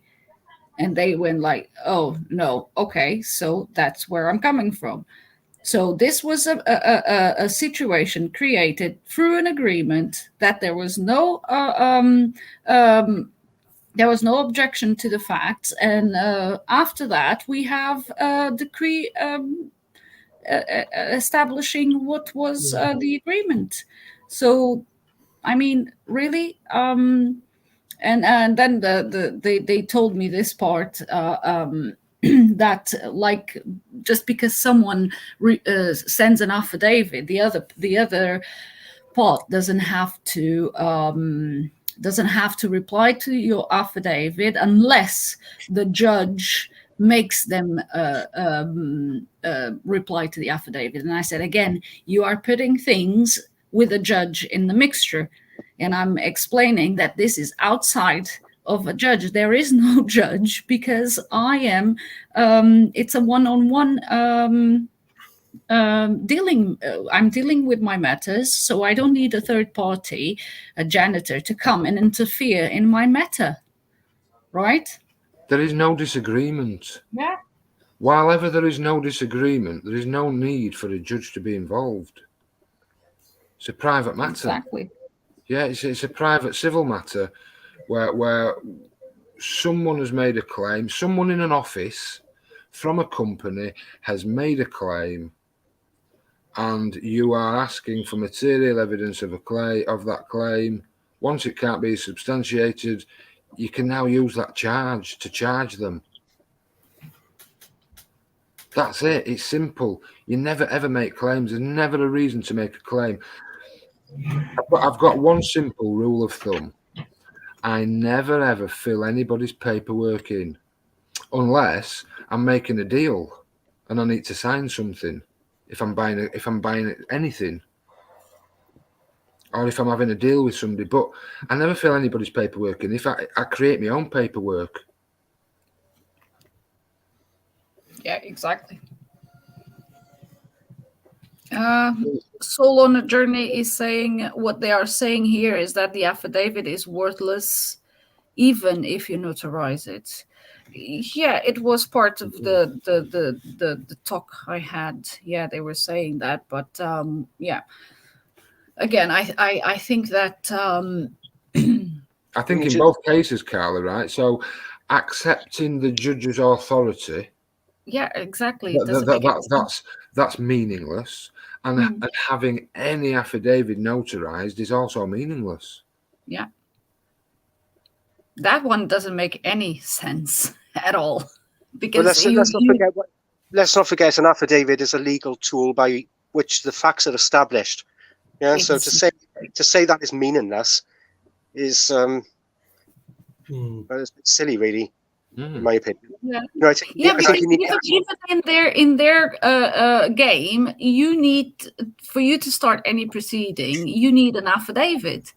So so it doesn't make any sense really saying that. So you need an affidavit to start the proceeding, but then the affidavit is meaningless unless the judge say, yes, I'm accepting this affidavit. I mean, really? So I think I think the person here needs to concentrate on dealing with the fact that the judge has no authority. And in the affidavit as well, if you can read that, there's a graph in there where it explains about legal fictions. You know, so whichever state you're talking about taking you to court, the state is a creation by an act of registration. That's the principal legal embodiment.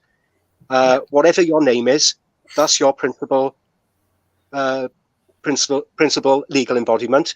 So then the next, how does the judge get to decide a matter on you when he's lower down? Yeah, You and what papers he's going to accept or not? I mean, really? That should be ringing all bells in your head. This is where the switch in your heads needs to occur. We're dealing with companies. Yeah. The judiciary, judges, anyone within that judiciary, anyone, they are the third office down. Third office down, yeah? Yep. Below the principal. Okay, Darren, do you have anything to add to this one? No. No. Move on. It's the notarized bit, isn't it? Unless nobody can sign anyone's affidavit unless they've got the first-hand experience and exactly what they're saying. Now read this one then. Oh God. I'm not sure I should even give it my time after the first sentence. I didn't read the affidavit yet. Well, why should I finish reading this fucking question then? You know what I mean? I didn't read. There is always a but. There is always a but. Go on. Well, I always say it as it is, guys. We need people on these podcasts that are going to find their spine, grow up, and deal with this. Yeah, we don't want people that are Coronation Street watchers and gossipers, and they will take any comment in any section of Facebook and believe it. Yeah. You know, you haven't read the affidavit yet. Well, off you pop. It's on Facebook. I'm not being, but seriously, I mean, yeah, people will discredit this because they can't be bothered. It is a lot to take in. I agree, but anybody can stick at this, especially when it changes your life, especially when the fraud is as intense as it is now. Yeah, these were some of the old gems that I had from Fake Book. That's why I quit that motherfucker. I can't deal with that. I mean, I had the most stupid questions coming my way, and like you guys, when you start I didn't read the affidavit. I'm already jumping and grabbing my hair and going like, oh God, come on. Yeah.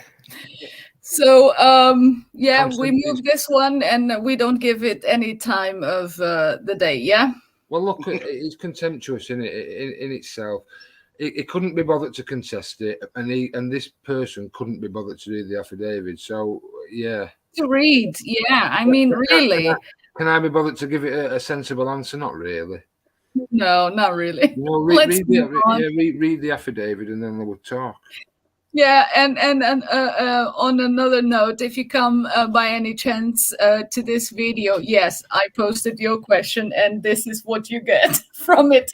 Nothing, zero. Go read it. Okay. If David Wood won, then why did his house was repossessed? I didn't get this one. Repossessed, is it? Yeah. Yeah. His wife divorced him and he was living in a homeless shelter. Oh, we've done this. We just gone through this, haven't we? So next one. Almost this time.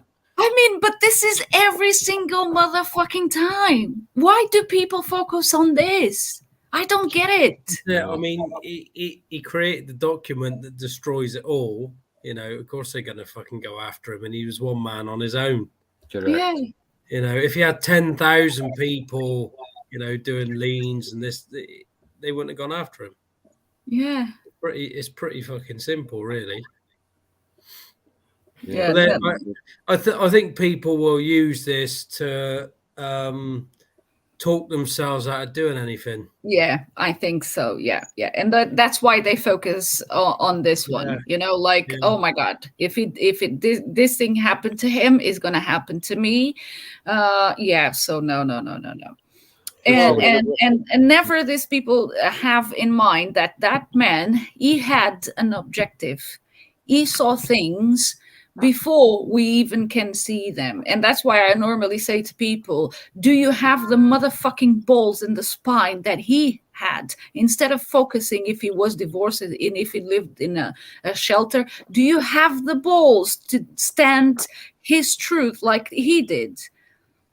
If you don't have that, just get out of my way. Move. I don't even want to see you or speak with you because you are a useless eater. That's it.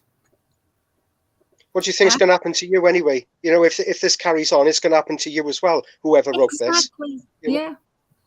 You may be living comfortably right now, but that's not in the plan. Yeah. Oh, yeah. As we find, people have got the time to learn all this stuff, and then they need it when it's too late and they aren't bothered learning anything. Yeah, and for the people that leave a comment on Facebook, on the groups, and saying, "Oh, you guys never answer my questions, or you don't even post my questions," we don't post them because they are silly like this. Yeah, they have nothing. You know, this already shows that you are an imbecile. That's why. That's why I never posted those questions, because it's a bunch of nonsense. It's a waste of time. If you can't be bothered to read, it's only 65 fucking pages. Go ahead, kill yourself. I don't even care. You're a waste of space. No, I'm glad you've allowed these tonight so we can deal with them, Carla. You know, it saves me getting any more blood over the keyboard, really. You know, because it does. You know, it's for editing. You know, just. Yeah. Here's another one, Adrian, for you. I told you it was getting good. Well, there would have been far more spelling mistakes if I wrote it. Oh, go look at mine in Portuguese. Good luck with that one. Well, you know, David made no shyness about letting people know that he was dyslexic. You know, and it doesn't make a difference. It's the intent of the document that matters. Correct. Yeah, there are some spelling mistakes, as you can expect with a dyslexic, and he told me that he asked many people to proofread the document for him. Yeah. And nobody ever had the time. So he sent it like that. Well, you know, spelling mistakes are not something that anyone we are not sending the fucking affidavit for people to come and rebut the spelling mistakes. Oh, I know. We are sending the facts. Who agreed to them being mistakes? Who agreed to the way they were spelled? Well, the people in Westminster have agreed to them all because they've agreed. Oh yeah. So they stand unrebutted, spelling mistakes and all. As Adrian said, it made no bones about letting people know we're dyslexic. Yeah. No, it's just one of them things, and especially the persons that continues to keep asking this type of questions in a way or the other. I have to ask them: are you a spelling police officer? Spelling fairies. Is that your job? Spelling. I mean, really? I can write whatever I want. You know, surely the facts are more offensive. The facts in that document than the bloody spelling mistakes. Oh, forget the facts. Forget the facts. The spelling mistakes. The spelling mistakes is what I'm going to focus on. It's absolutely unreal. It is, honestly. Well, I think, Adrian, you addressed this right from start, mate, because you created your own affidavit, didn't you? Just like exactly the same as David's, without the spelling mistakes. That's right. Which also stands unrebutted. So if people aren't comfortable sending David's, send Adrian's, send mine, send Carla's. Yeah. Absolutely. I put the document in Word format in the file section, guys. So it's there for you to copy and paste quite easy, and all the spelling mistakes have been corrected. All the spelling mistakes have been corrected as far as I can see. And beside that, if that is really your problem, correct them yourself, you lazy bastards. And the other thing is they've missed the point that he created it from nothing. Exactly. Yeah. Do you know what I mean? Never mind some spelling mistakes. He started with a blank piece of paper. Yeah. You know, and researched everything. What people most of the times forget is every time you are pointing one finger at me, you are pointing three fingers back at you. So look at yourself instead of judging me, you know. So, yeah, get on with it. If you find something that is not for your tasting, do it. Create it yourself. What is the point of even... People like to moan, don't they? They like to moan and they don't do nothing, and then they come at us with this nonsense. Yeah, be positive. So if we're going to look at the negative about Baron David Ward, let's also look at the positive, which goes in our favour as well, and the fact that the guy was an engineer. Yeah, so engineers can't fail. Yeah, engineers get it wrong, and 50% of the bloody planes fall out of the sky. Yeah. So he investigated everything. He looked at why everything else was failing and why everything else had failed. And he looked at the facts. And this is what we're looking at now. And the facts are not going to change because, like I said, hard to deal with or can get brushed away. Or whether David was bad at spelling, wasn't able to keep his marriage. It's just, all of this is irrelevant, you know?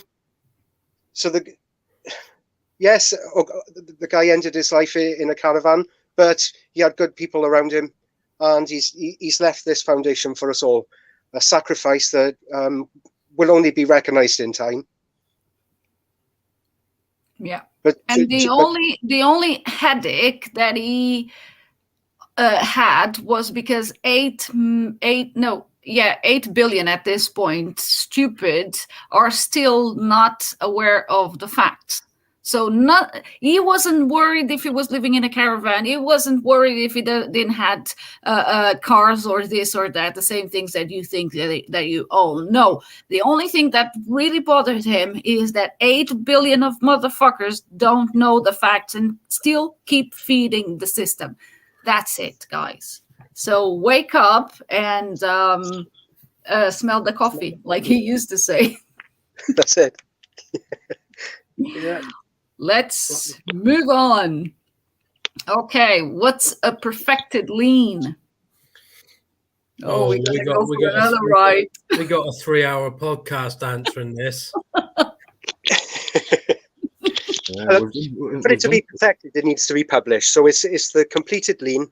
Once you've done the 6-week procedure, perfected by its publication. So you send it to the local media or land registry, and you can see that on the back of the liens as well. We always put notifications at the back, so you can see the kind of people that they go to.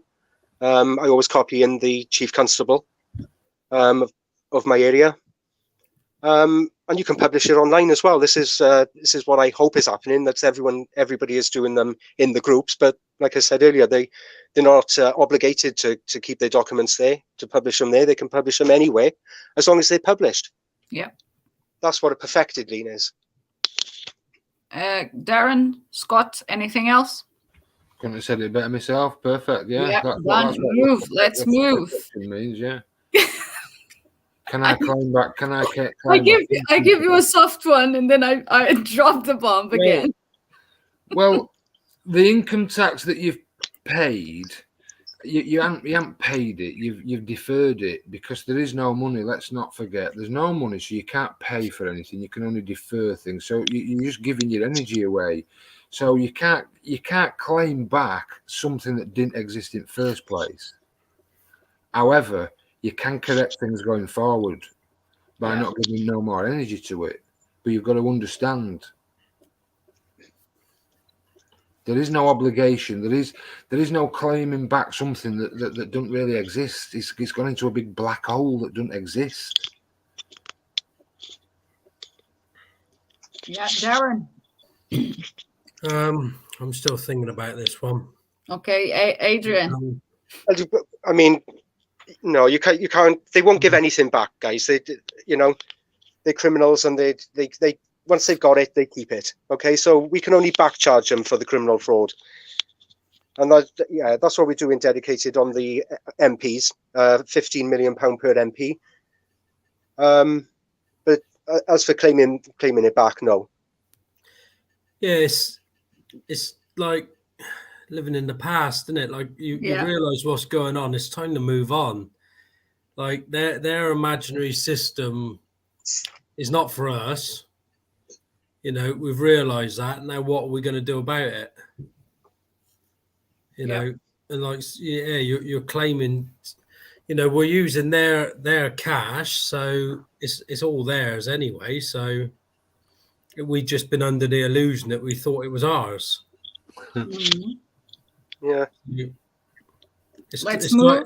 I mean, going back to that last question, we never make claims. Yeah. Can I claim back income tax? We never make claims. Yeah. What are you claiming? Exactly. If you are contradicting yourself again, because you are saying on the affidavit that there is no money. So what are you claiming? An income, but nobody gets paid. Yeah. What it's this question only proves that you didn't understand the affidavit. Yeah. You didn't realize that you've never actually been paid. You've only been promised to be paid. Yeah.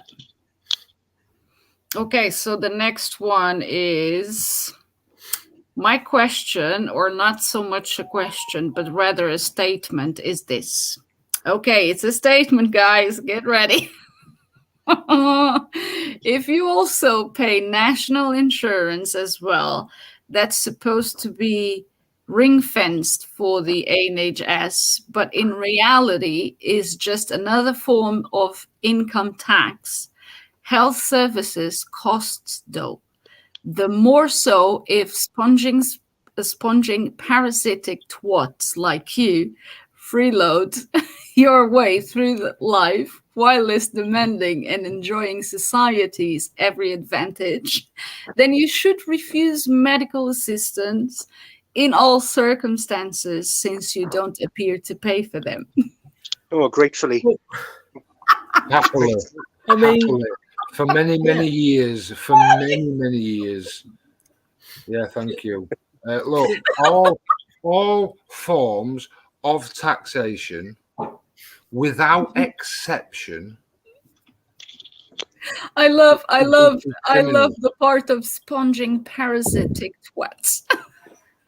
I would change the twat to cunts. I prefer that one. I'll accept that. Yeah. Just ask yourself the next time you pick up a bottle of milk at the store, how much tax is going on that. Yeah. Or try reading the affidavit at some time. The thing is, say you're not paying income tax, you're not paying council tax, whatever. We're still at the moment we have to use their cash, so you pay 92-94%. So it makes no difference. You're never going to get out of paying tax. And I don't. Taxation is built into their system. Yeah.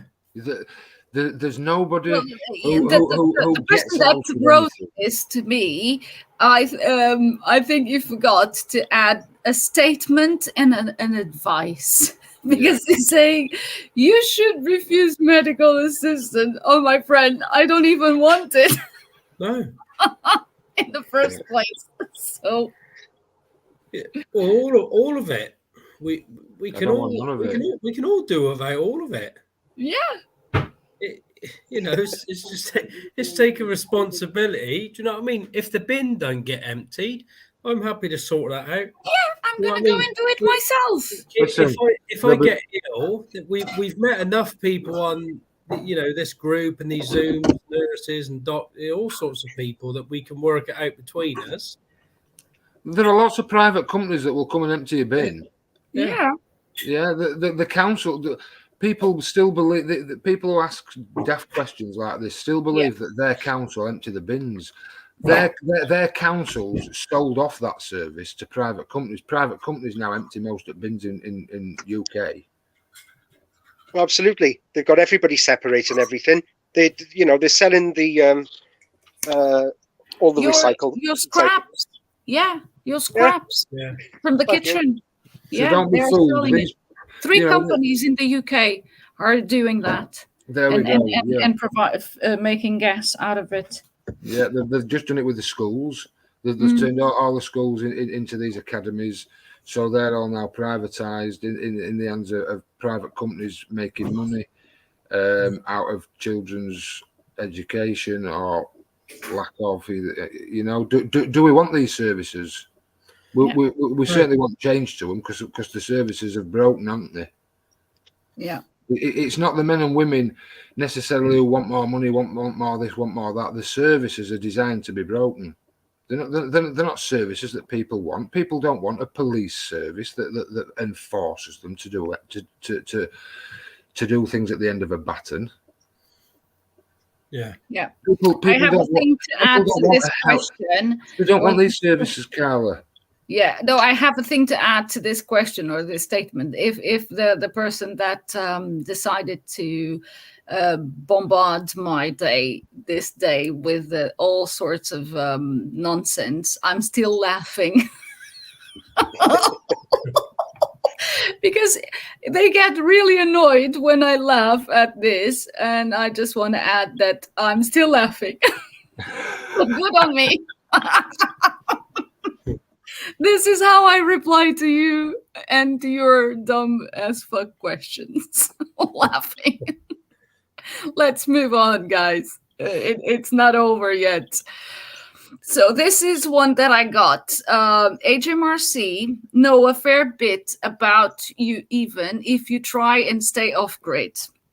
You may well dodge the consequences for a while if you are self-employed, but it will catch up with you eventually. On my own research, which will inevitably, I conclude that the taxman like him or hate him usually wins in the end. Well, my friend, I don't know what type of research you are doing, but are these questions coming out live now, Carla? Or do they? No. This was some good old gems that I had I see. coming at me. Yeah. Well, I mean, they people say this, but it makes no difference if you. I think that the people that tried to write this to me, I sense that they were trying to somehow make my mind trying to, you are following that, and this and this and this will happen to you if you continue that path.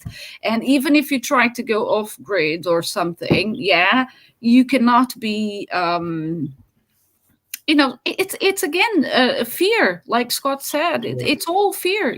They are trying to send the fear at me, and I don't really get the point of doing that, because for me it's like black and white. I go and do my thing, and if I stumble and if I fall, I get back up again. I mean, what's the big deal? You know, unless you are playing on the safe side and you don't want to get hurt or dirty, that's your motherfucking problem. It's not mine for sure. I will get dirty. I will scroll. I will do whatever I have to do, but I will do it my way. No one has the right or the authority to tell me, oh, you have to experience this. I mean, really? I will experience whatever the fuck I want to experience. End of.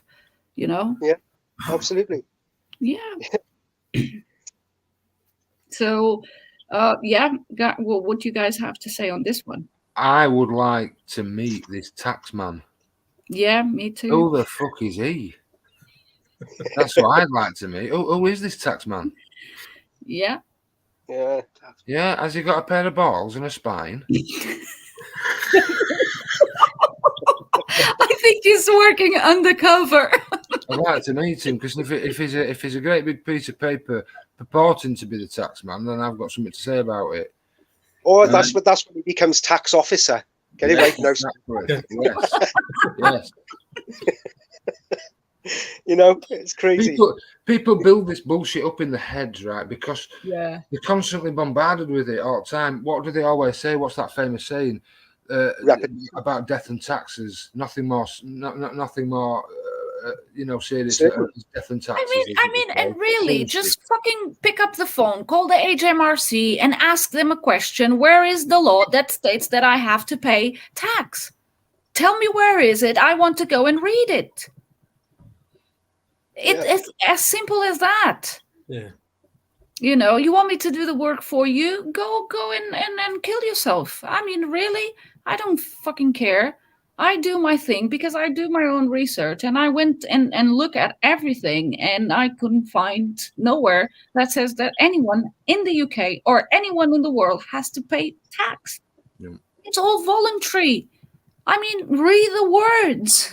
And if you can't read it and understand them, okay, it's not my problem. You know? No obligation. Yeah. Well, I refer to what I said earlier about my experience with HMRC, you know, and I went into more detail last week on the podcast as well. Yeah. So I know it's achievable. Like I said, they don't make it easy for you, and they're certainly not going to show you Exactly. how to help yourself. They're not going to. Yeah. Let's move to the next one. Even if you do not have to pay income tax, there's still VAT. What do you do about that? Well, thank you very much. That's a more realistic question. And this is the very reason why me and Scott carry on what we're doing, and Darren carries on. We're still being screwed for the VAT. Yeah. You know, and the duty on the fuel and the VAT on the fuel. These are things that we can't just dismantle by sending a lien on our own. We need everybody to realise the fraud so that it comes to an end. Yeah. Yeah, so we're paying 90. Nobody gets out of paying tax. If people think they can come to these groups, whether it's our group or any group, if they think they can come and get out of paying taxes or get out of paying speeding fines, then they're sorely mistaken. But what they will realise is that the world has been defrauded for as long as at least 800 years. Yeah, you don't get out of paying VAT on fuel. You don't get. It's built into the system. Yeah, one of the exhibits, I can't remember what exhibit it is, loaf of bread exhibit. The tax on the loaf of bread has already been paid before it gets to the fucking shelf. Exhibit E, that is. Yeah, and then we pay VAT on it, value added tax. Well, what's been added? What value's been added? That's what I've always thought, that this one was just a bit of a piss take, because like you said, what value has the tax brought to it? You know, I want to just touch on income. There's no such thing as income. If you go to work every day, then there's an outcome. This income thing has always bothered me. There's never an income. So again, it's a word that refers to businesses and commercial anyway. So we don't call it income. Can never be income. No, we'll use the word if we're doing the process against them and they have used the word income, but that's when we did get them to prove their claims then. And there is no income. Private earning. So it says there's still VAT. What do you do about that? Well, my answer to that question is you take that affidavit, you print 100 copies off, and you go and tell everybody in your street that the whole country, the whole world is being defrauded, asset stripped.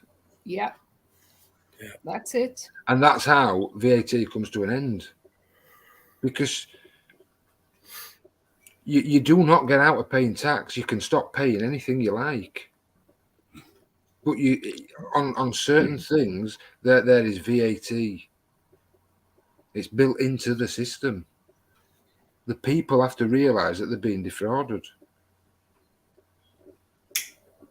You can have a go at reducing that tax overhead. So I dealt with the income tax. That's 20% dealt with. The council tax, another 8 to 10% dealt with. So my tax overhead is not quite 92%, but I'm still getting screwed when I fill up the car, and you know what I mean? Yeah. Everything you don't think about.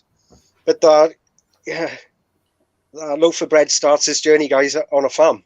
Mm. Yeah, and Let's move to the next one. Yeah. If you really believed that nobody can be made to pay tax, why would you be submitting a tax return? Well, I'll answer that. I've been self-employed 20 odd years. I don't submit them anymore. Yeah. That very word, submit. Only a slave would submit. And it's a self-assessment, isn't it?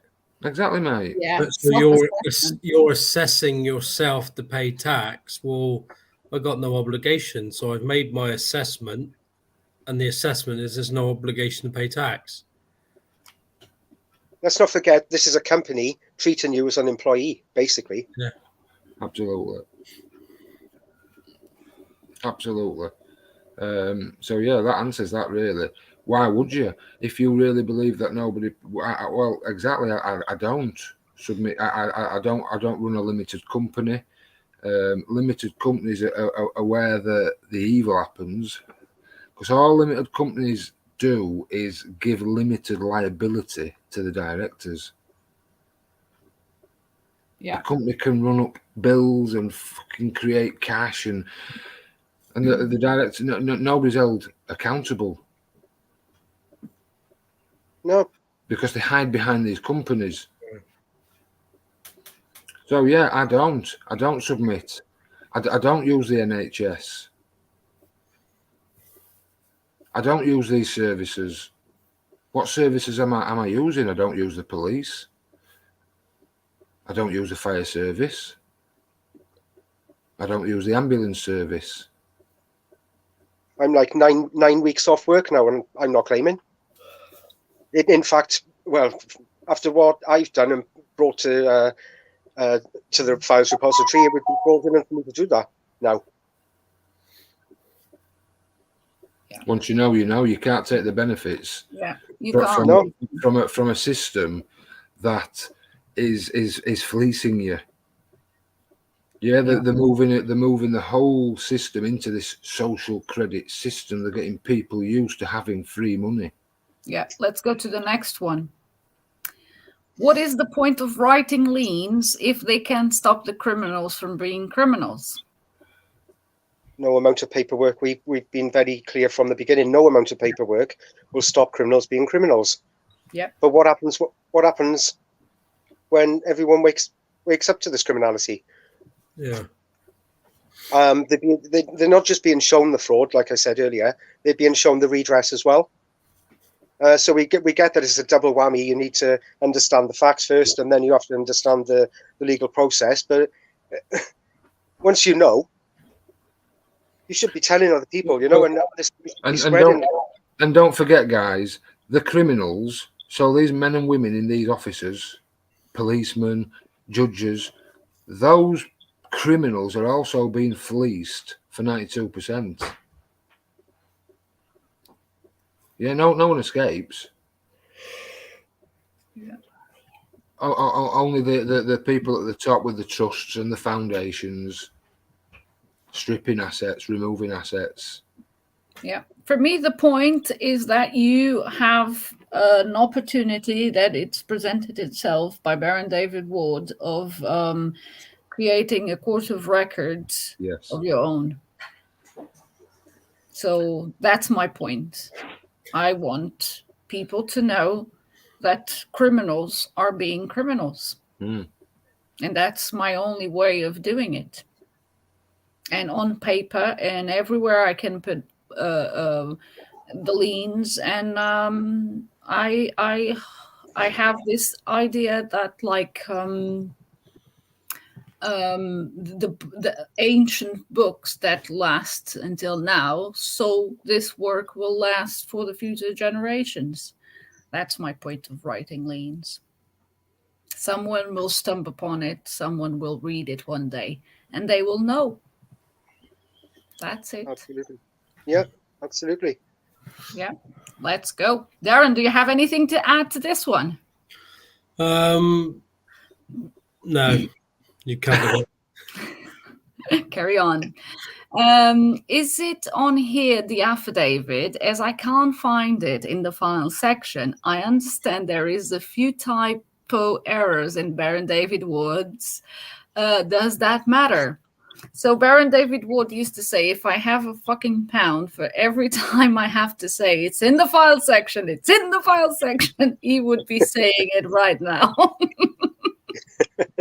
Yeah, it's in the files and it's on the bdwfacts.com. I mean, it's everywhere now. Yeah, I it's think real easy to find though, yeah. Yeah. Yeah. And the typos, if you find a typo, just fix it. Come on, stop being a pussy. Let's move along. Okay, does anyone know about tax credits? Yeah, it's fraudulent. Straight to the point. Yes, that's what I like. We all know about it. It's let's look at the words. Let's look at the words tax, right? So it's a tax. Yeah.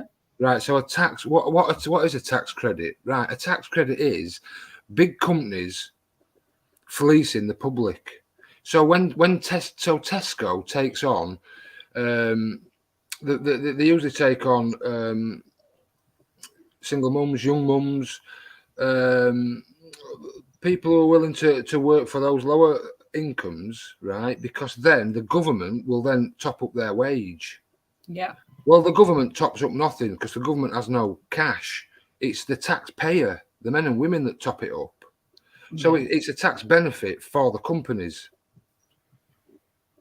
That's what a tax credit is. Do you see, guys? Listen to this. That's what it is. And all of the companies do it. Don't matter what company you work for. If you're on a shitty wage because your company can't be fucking asked to pay you a decent wage because it can get away with it, the government then gives you, let's give you a tax credit. It's not a tax credit for you. It's a tax relief for the company that employs you. And if you're not in receipt of a tax credit, then you're in receipt of a benefit. It's not from the government, it's from the taxpayer. But they make, especially single young mothers, they make these vulnerable people so dependent on these tax credits as well. Absolutely.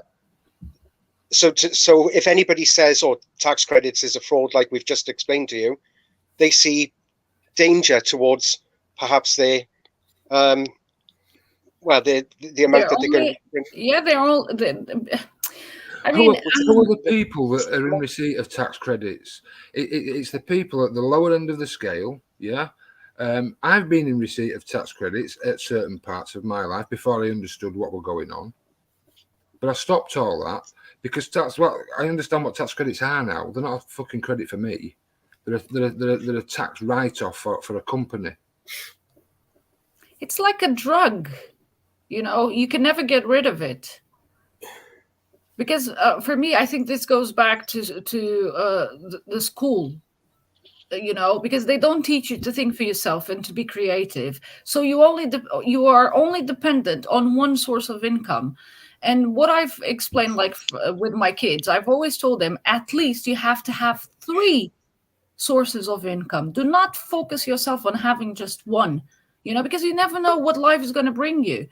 So this goes back to schooling. They keep you in the box, and they want you in the box, independent, of everything that they fakely hand out to you. And then if you feel like, I might be in if I do this, or if I don't behave like a good citizen, I'm going to lose my tax credits. Well, you motherfucker, start thinking for yourself. Start creating more. Have other ideas. I mean, the world is made up of us. We create everything. You just need to start looking at other people. Get inspired. What other people are doing, and basically. For me, I just look at this and say I would never ever. I never been in a situation like that. Like, again, because I'm an idiot and I always find ways of creating things for myself. But because I don't like to be dependent on anyone. I started working. I was 13 years old. Yeah, because I wanted to have my money. So whatever that is, but again, yeah, what can you do? There's a lot you can do, man. Just think outside of the box. Look at the box that they put you in and think outside of it. That's it, pretty much. Yeah. Definitely. Yeah. Okay, let's move along. If I send the affidavit, will this affect my credit ratings? Fuck me, really. What credit rating? Who's got any authority to give you any sort of rating at all? Never mind credit. I don't know it. I think it's a new app on your phone. Again, it's that's a lack of understanding of the affidavit, isn't it? Well, if I send well, first of all, read the affidavit, right? Yeah. Read it until your eyes bleed, man. Yeah. That's it. It's another fear-based thing, isn't it? We'll give you a credit rating if you're a naughty citizen. We'll give you a bad one, then you can't borrow any. You can't apply for a mortgage. Yeah, you won't be able to get a loan or buy that brand new car. That you've been paying for 6 years. Yeah. Okay. Anyone wants to add to this one? No. No. Just move along. If you think that it stops here, it doesn't. I'm on social credit system, so I can't do anything. They will cut me off, right? I think we spoke about this. Yeah, next. Next. I'm telling you guys, this is real. Yeah, this type of questions, they are real. The thing is, Carla, right? Before we do just go next, right? Let's. There's a fucking lot of people, right, that are on social credit and are on because forget the credit that you're on. Why are you having to rely on the state? Why is it that you can't earn a living? Why are you in poverty? Why are people in poverty? We're one of the fifth richest country in the world. Why is it that people are in poverty? We look at other countries and we think, wow, look how they live. But really, there is at least 300,000 people on the streets of England. Yeah. Yeah. Definitely. So why is that? Why are people having to rely on the state? Why are people on the street that can't rely on the state? That's the question we need to ask. Mm-hmm. So because it's a serious question, because this will affect a huge number of people in this country and in other countries. They will cut you off. So you need to take these facts and you need to apply them to your neighbours, to your life, and you need to start working towards. It might be a long road, but you've got to work towards getting yourself away from social credit and away from these systems where you are solely dependent on the state. This is where they're moving us to. This is their idea of a new world order. Yeah. Where everyone is dependent on the state. You will own nothing. You own nothing anyway. Yeah. You just don't realize it. And another thing is, people don't help each other out, do they? No. So people on social credit. Well, if they were in a community where they relied on each other and they all had something to offer, then it wouldn't be needed, would it? Yeah, I think because greed is very it's very ingrained in all of this generation. I have things, so I will keep them for myself. Listen, it's tough for people in this situation, but ultimately, this is where being a baron comes in, because barons, when you're in that situation where you're solely dependent, Barons empower each other. Barons want the best for them and for their fellow barons. A baron does things where other people won't or can't. Yeah. Yeah, we can see it's gone beyond injustice. Of course, there's no justice. There's no justice system. It's a third office down in a company, for goodness sakes. Let's stop pretending. There's no reason for people to be in such poverty where they're solely dependent on the state. There's no reason. Yeah. And stop watching television. Stop watching Instagrams and stuff that keeps you on you have to. Yeah, and looking at, that one has this and this and this. Stop watching that nonsense. Start building yourself and creating yourself anew. If you want things to change, it has to start with you. And you have to change everything that you are looking into. That's how you empower yourself. That's how you motivate yourself. Others can speak and like we are doing here and say, but ultimately it doesn't matter. If you are not doing nothing for yourself, it doesn't really matter.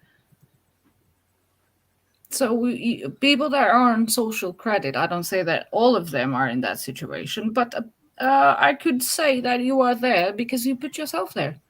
Because you don't believe yourself enough. You don't believe that you have the highest power of them all. So start believing. Yeah, exactly. And here we have the so-called government using funds from everyone else to make other people, to make people dependent on them. And then there's more people dependent on them, and they'd love to have everybody dependent on them, wouldn't they? Yeah. So we're raising that flag and let's move to the next one. How can I know if a warrant is fake or not? Well, just by the claim. If it's come from a court, probably. Well, again, always refer back to the affidavit.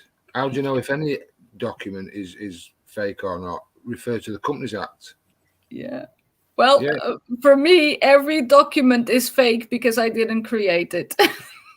Exactly. Until it's proved otherwise, it's fake. I can only say that my documents are real because I created them. It has my seal and my crest done. Yeah. This is an original, and that's it. The rest, they have to prove it. That is not fake. The warrant has to be signed by somebody with the legal authority to sign it. So that's why it's never signed, because they know they haven't got the legal authority. Like we said earlier, there are 3 branches down of a principal legal embodiment. Well, you're a principal legal embodiment as well. So you're on the same level as the state, HM Parliament. So the judge is just sat in a desk down the corridor. Haven't got a chance. Yeah. Beautifully put, Adrian. That's it. Darren. Well, yeah. Well, they're never going to create that liability for themselves, are they? That's why it's all companies again. Yep. Yeah. You know, it'll be from the court. Where, you know, the court doesn't. The court, again, the word is just an idea someone had. So how can that assent anything? Yeah. You know, and if it's all legitimate, why wouldn't you sign it? You're only not going to put your name if it's a load of bollocks, aren't you? Yeah. Basically. We're seeing people receiving claims that they're not obligated to sign anything, but that means the document's not validated. Nobody's taken liability for it. And, you know, we went into that last week where a computer graphic is not a real signature and can be printed by anybody. Yeah. Yeah, and a warrant, it would have their affixed common seal on it. So anyone comes around claiming they've got a warrant, if it doesn't have that affixed common seal, then it's not a warrant. You don't move past that. No. They're usually That's- notices of warrants, but, you know. Yeah. The clues in the documents you all receive through the door, but you just don't notice them, you know. But the notice of It's always a notice. warrant It's of arrest. yeah. notice of a liability order. Yeah, it's never a liability order. Or we are we may apply. Yeah. We may apply for this and that. Oh, you may. Okay, go ahead. An application for the liability order has been granted. An application. Yeah. Wonderful. Those are just little gems. Yeah. Let's get to the other one. I'm desperate to get the smart meters out. Anyone been successful in getting them changed back? Well, if you are desperate, you are already in the wrong. And if you're anyone been successful in getting them changed back, sounds like you're asking for permission. Yeah. Yeah. You know, yeah. We are not here to advise you. You are the one walking on your shoes. So get on and reading the facts, and then you will lose the desperate. Yeah. You know the fraud. It's up to you what you want to decide to do about it. Yeah. When we say to people there is a lot of reading involved, we mean it. There is a lot of reading involved and repetition. You know, because repetition is key. I mean, yeah, if you're not up for that, well, continue. Yeah. Let's get on to the next one. How do we challenge the jurisdiction claimed by the magistrate, or is Nick Goodwin ultimately responsible for that claim? Well, Nick Goodwin, for people that don't recognise the name, is the CEO of HMCTS, the court service in the United Kingdom. So he has ultimate responsibility for any documents that come out.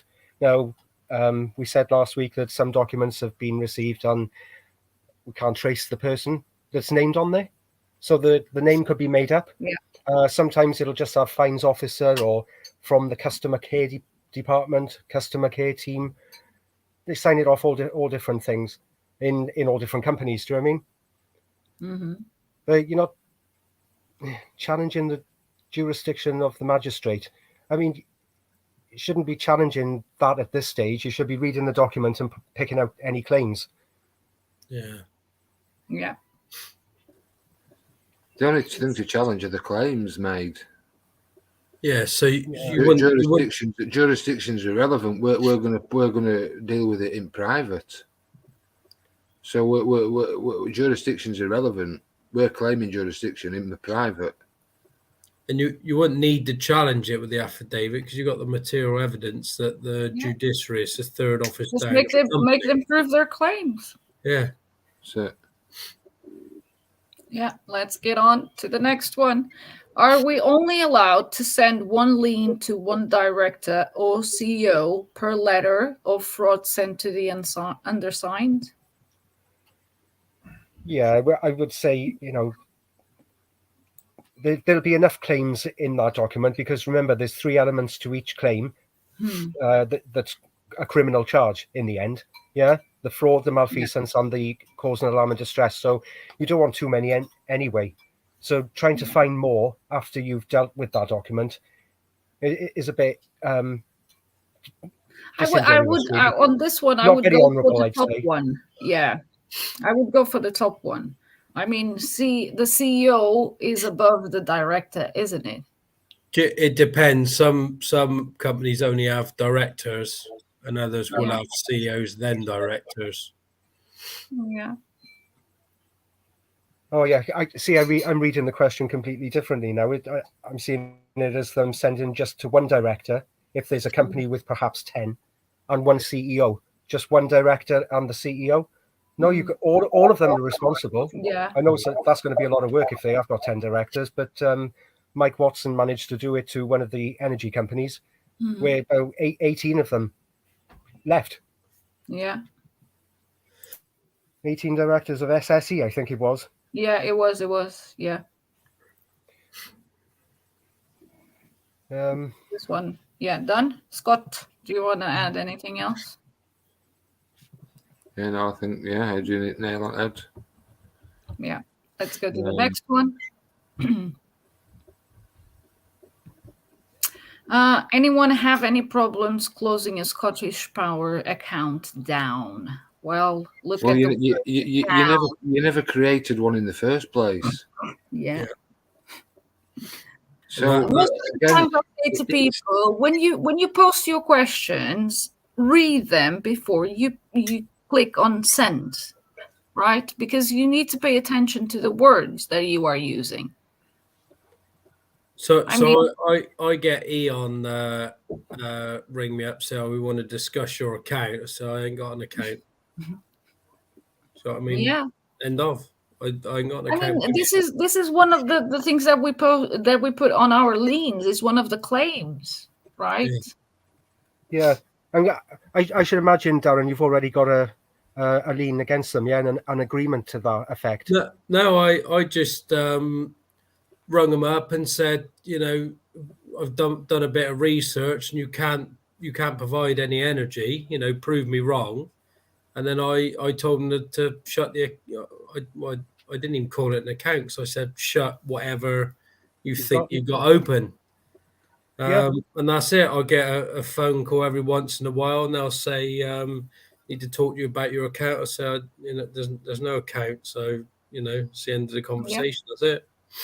No, it's important for people to know that for there to be an account, like we said last week, there would have to be your signature on a document opening an account, and with all full disclosure and everything else involved in a contract.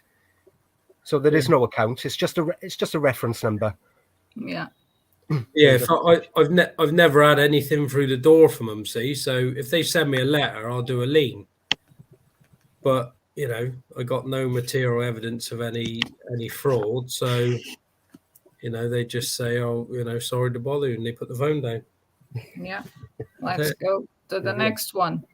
Unfortunately, my family are reliant on the state for income, and I'm concerned fighting them will backfire. Has anyone had success in this sort of situation? Seems pretty risky. I mean, crossing is roads. It pretty or is it risky? Crossing roads risky, isn't it? Do you know what I mean? Come on, what do you mean it's risky? What's risky? Again, you need to work your way away from the state income. It's not just risky; it's pretty. Pretty risky, pretty and risky. Ooh. I mean it's a risk with rainbows and fairy tales and unicorns. Yeah, so some people, yes, are reliant on it and are in that position, like we said, because of communities and that. But the important thing is you're working to get out of it.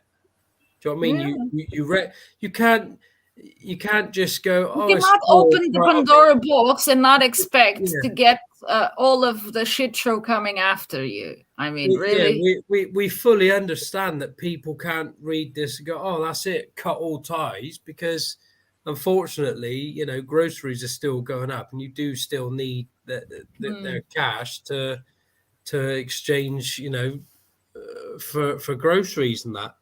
But the most important thing is you recognise what's going on and you're working to try and get out of it or get Yeah, away and from it. even if you don't have to do anything, because you need, like Darren was saying, at least just spread the facts. Print Yeah. some affidavits and start spreading them. You don't But- really need to do liens, if you feel like you can't do them. Buy 1,000 flyers for 30 quid and start dishing them out to people. Yeah, exactly. And then hopefully you can get a good group around you that are ready to do something, and you're all doing it together. Yeah. Yeah. Let's move along. We can only do this together, can't we? Yeah. It's got to be said. Yeah.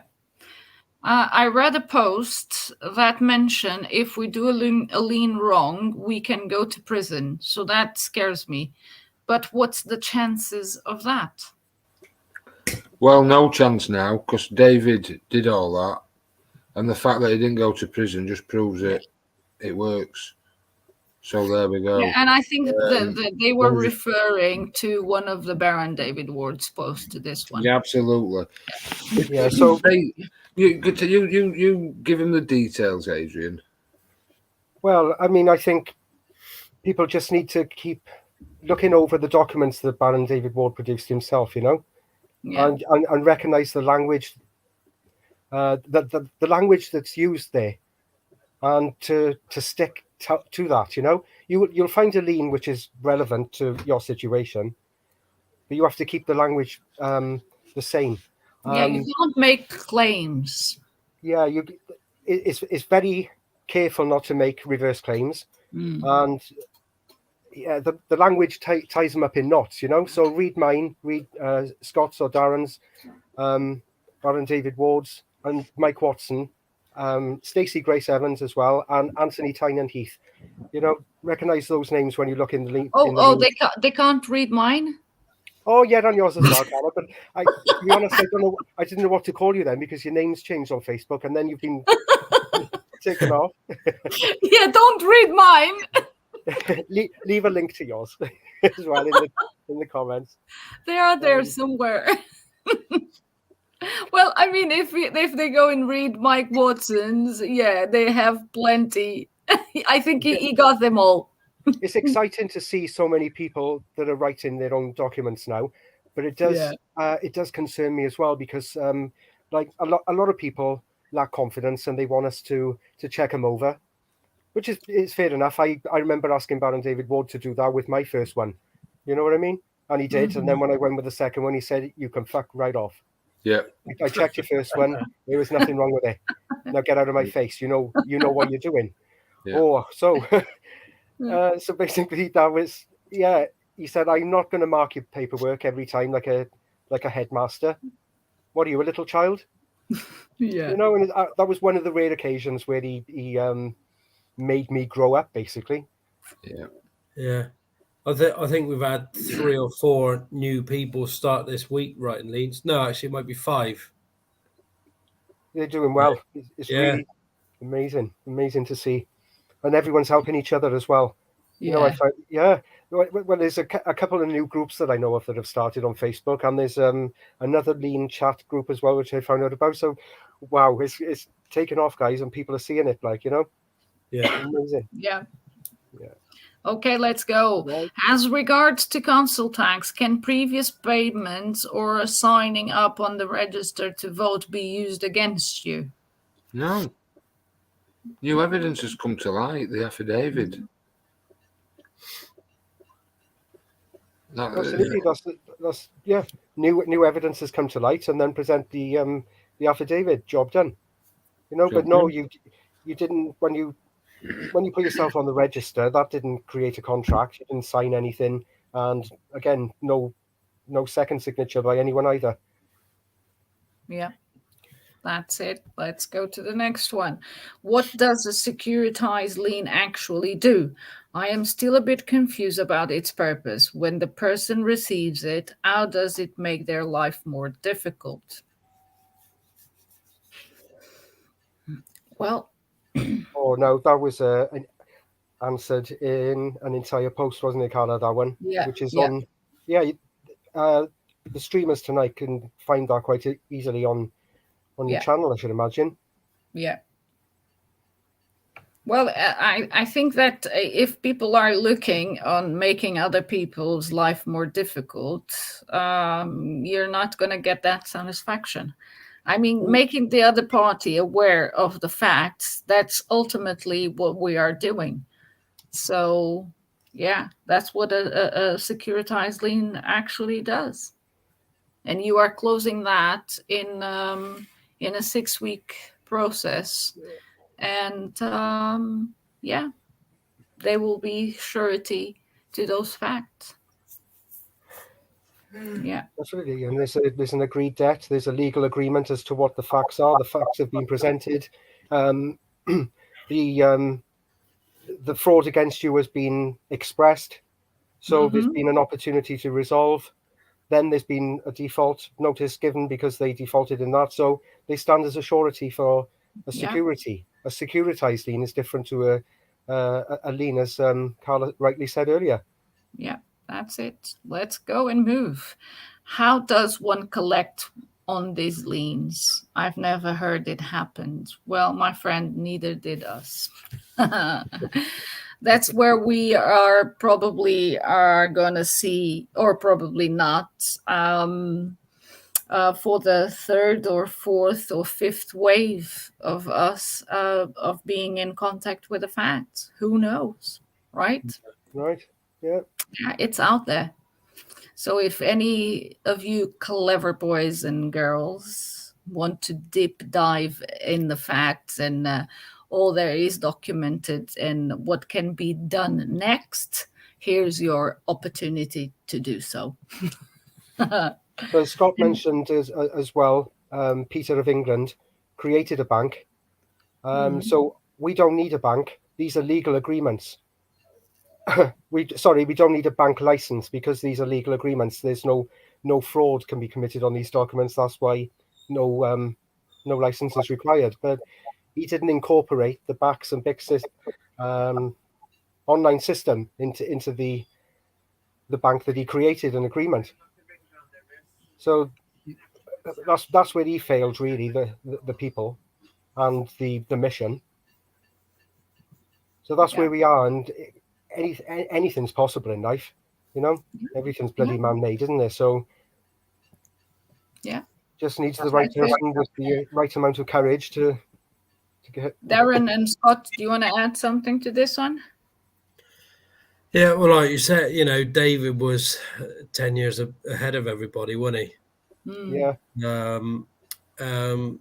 And for me, it's about, you know, getting these people to stand surety for the crimes, basically, in hope that it will resonate with them. You know, it might not straight away, but it will one day. Do you know what I mean? They're pretty serious documents, you know, the wording and all that. So that's why I do them. Yeah, let's go. Where it's do for I start? It's for the agreement. But a blank piece of paper. That's it. Woohoo! And now Baron David Ward came through Scott and just told you. Where else do you start? Bloody piece of blank paper and a pen. Yeah, that's where you start, with a blank sheet of paper and a pen and some knowledge in your head that you've read and you've understood. Yeah, because the power then behind that pen is almighty.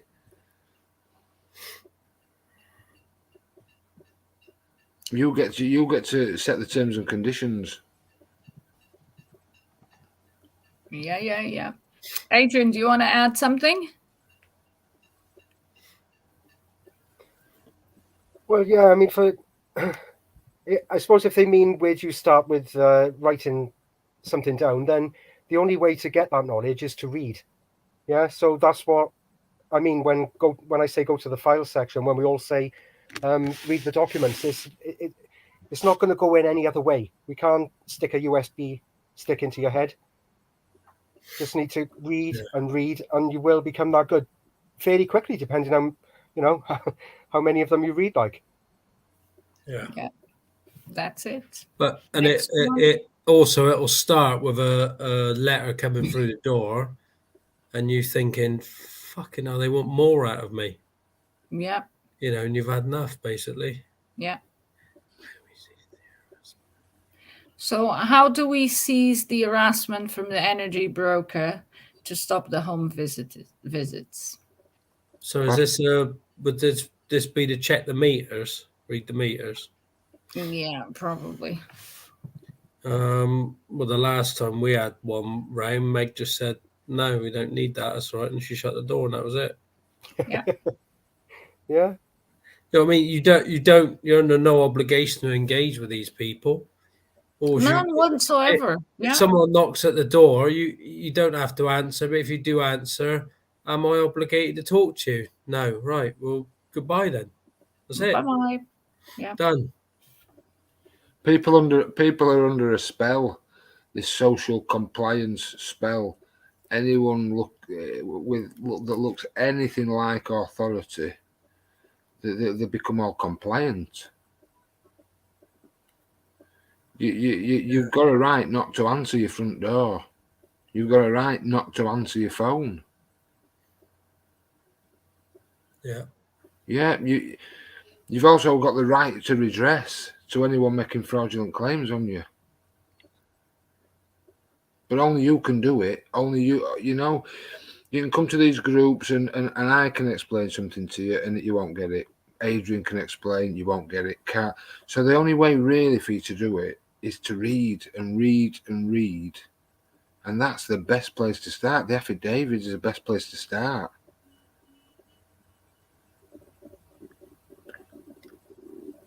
Yeah, let's move.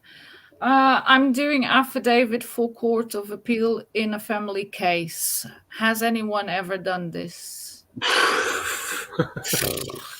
And then what are you appealing? Appealing is like fucking begging.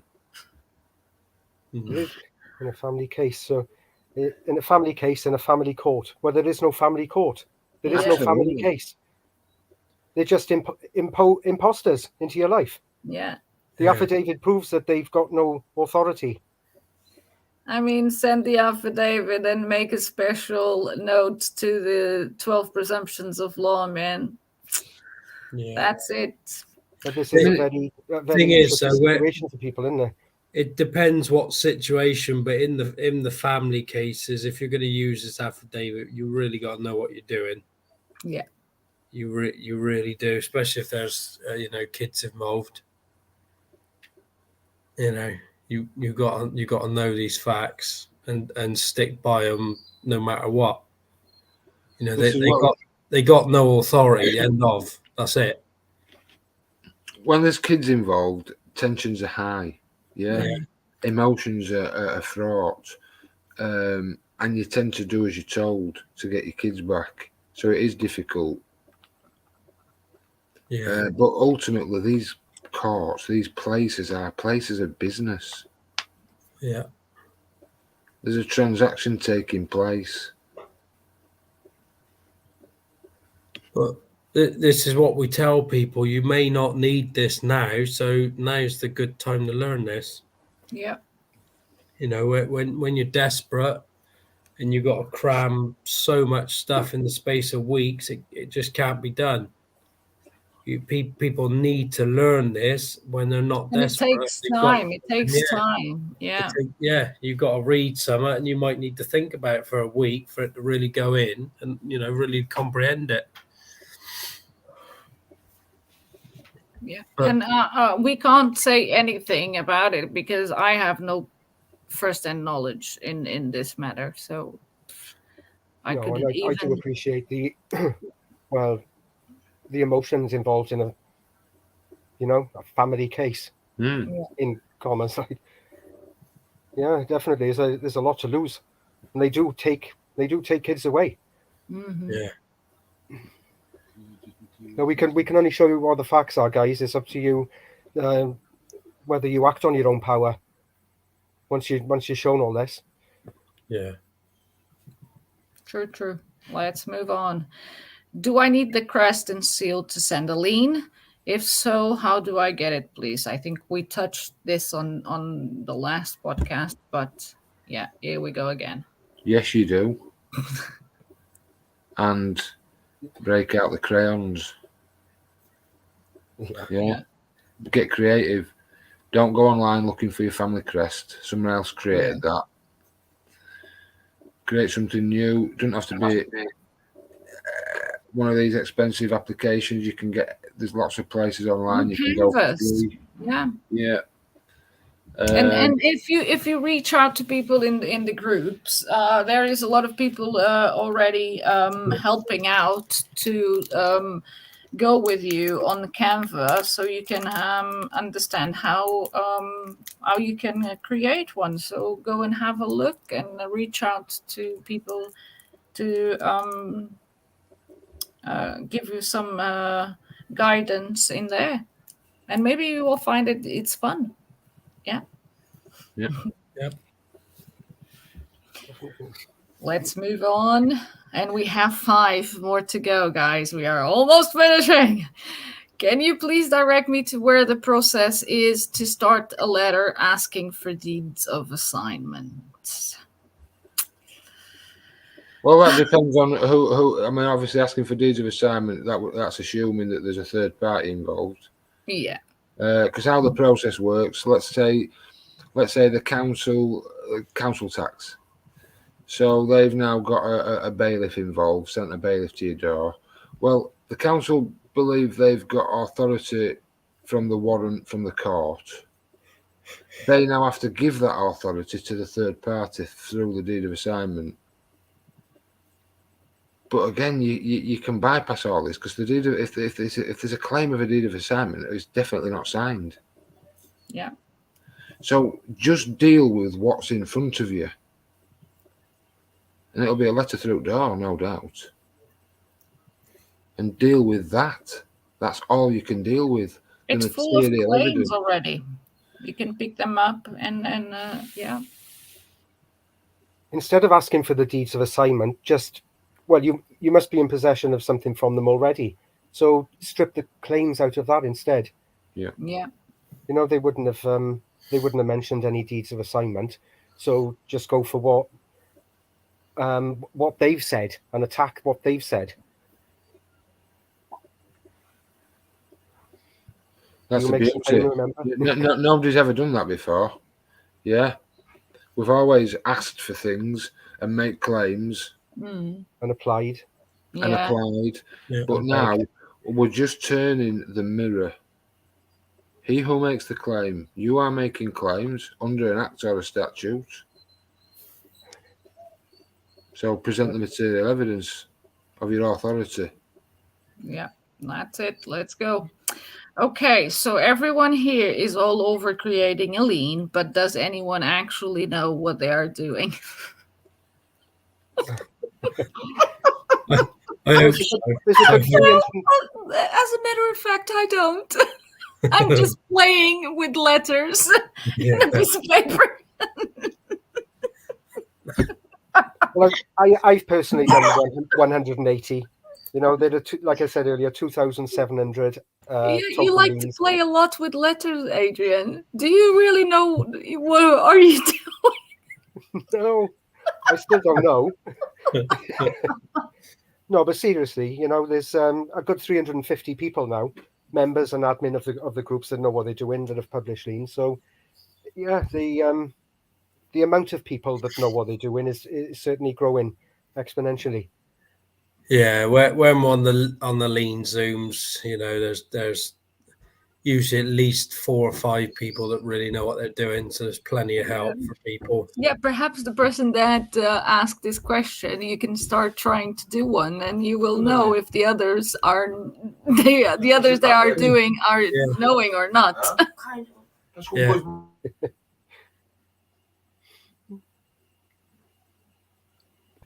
Scott, do you want to say something? Yeah, well, I think the first. Do you know what you're doing? The first-hand knowledge is the most important thing, right? Forget what people are saying, and look at what they're doing. Look at their actions. Yeah, so what am I doing? Do I know what I'm doing? I fucking know what the facts are. I know what a lien is. And it's a great way of redress against fraud where no one's going to admit it. So yeah, I know what I'm doing. And here I am. Okay, let's go on. What does attorney at law means? Good question. Well, attorney at law is just the highest authority in legal land. Yeah. The attorney general is the highest authority in their little legal world. So I am the attorney at law is for every house has its own attorney at law, its own attorney general. Yeah, with all attorney Law generals. of the House of Herbert, yeah, through that affidavit. And that's what they want off you, isn't it? Your power of attorney. So they obviously recognise that you have, you are an attorney at law. Then they want it from you. That very fact, Darren, we know it's a thing. Yeah. Yeah, I think Adrian mentioned it before. The dentist will not touch your teeth without that signature because it's assault if he does. Yeah, they won't operate on you in a theatre without your consent, that legal consent. You've got to love that word legal. Oh yeah. Yeah. Yeah. Yeah, you've got to love that word legal. By consent, by written consent with a signature in full knowledge. And we are all attorneys at law, not in law. It's attorney at law. You all have the power. If you didn't give it to a liar, well, you still have your power of attorney. You can only give something away that you have. So keep hold of it. That. That's right. Good point. Yeah. So keep hold of that power of attorney because they get it out of you without you even realizing. Mm-hmm. Yeah. Then move on to the next one. Why do you call yourselves barons?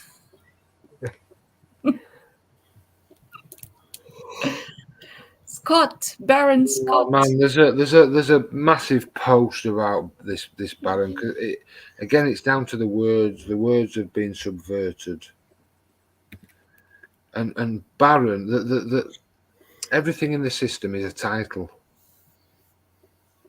And a baron, the etymology of the baron goes back through 6 languages and back again. But basically, anyone that's living and breathing is a baron by natural descent. You're here. Yeah. You're a baron. You have no master. And you are no one's slave. Absolutely. Yeah. So that's what a baron is in essence. But as I say, it's much more than that. Like I say, baron... Yeah, there's a much deeper meaning. We can't just stand back and allow things to happen where others... A baron has virtue. A baron stands by his word. A baron is of honor. There is so much more that once you really grasp what it means to be a baron, something that you always have been, you will feel it. And it's not a thing, It's not, why do you call yourselves a baron? It's not a thing. It's who you really are. People of the world try to tell you that, this is a title or a label. No, it's who you really are. A man or a woman. Yeah, in Portugal, they have a very distinct way of calling this because it's the firstborn son. Yeah. So, again, once you start looking into the etymology of the words, you will find the true origin of a word. Why did the word came? And it's not because of common sense. No, it's like Baron David Wood wrote, it's the long traditions of the land. But Baron David Ward tracked the etymology of the word, right?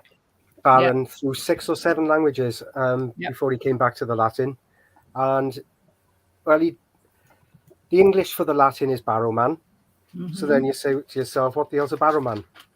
A barrowman is not in service. So that would be the military.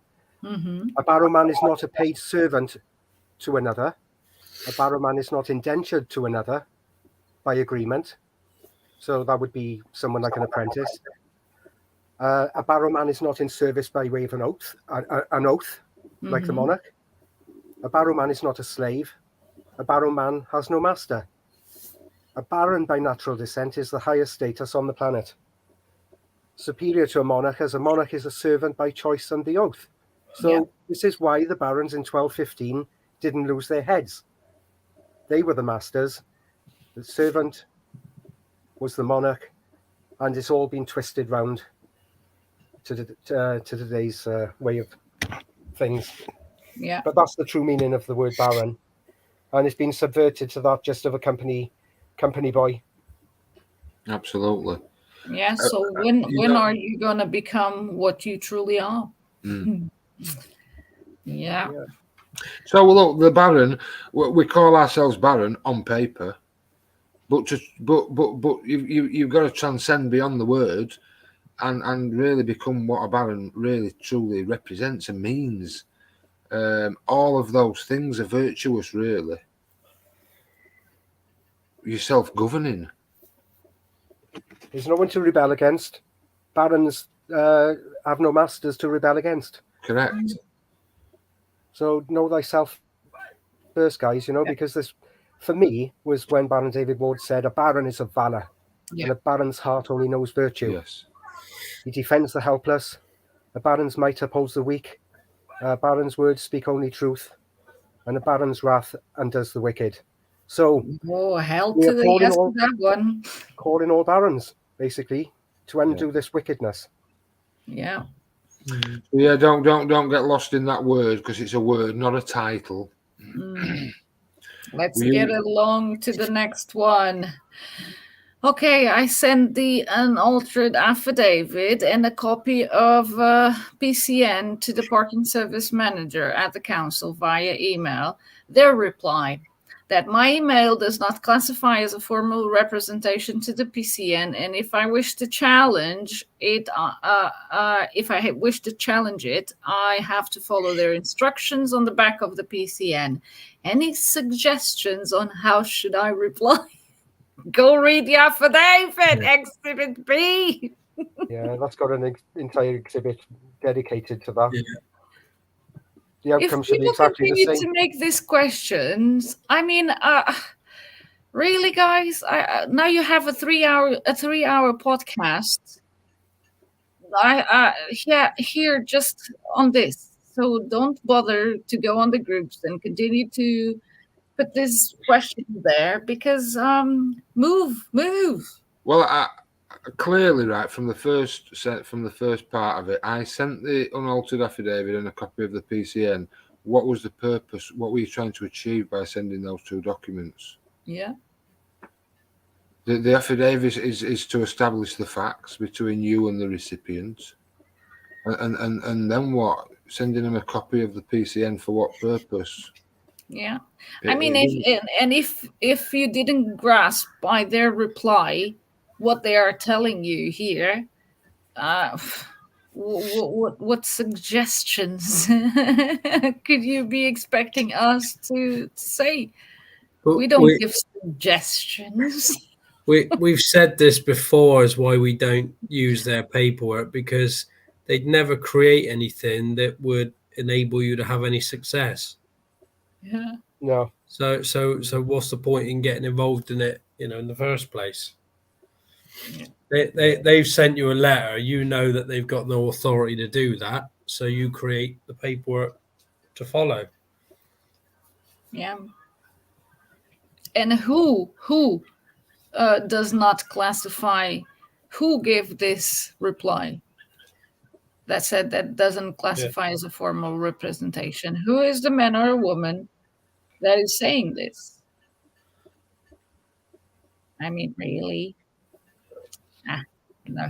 Just go and read the Exhibit B, and there is like an entire case done upon this. And if you cannot grasp what is there, and you cannot take the suggestions, well, read it again and again and again. Last one, guys. Oh.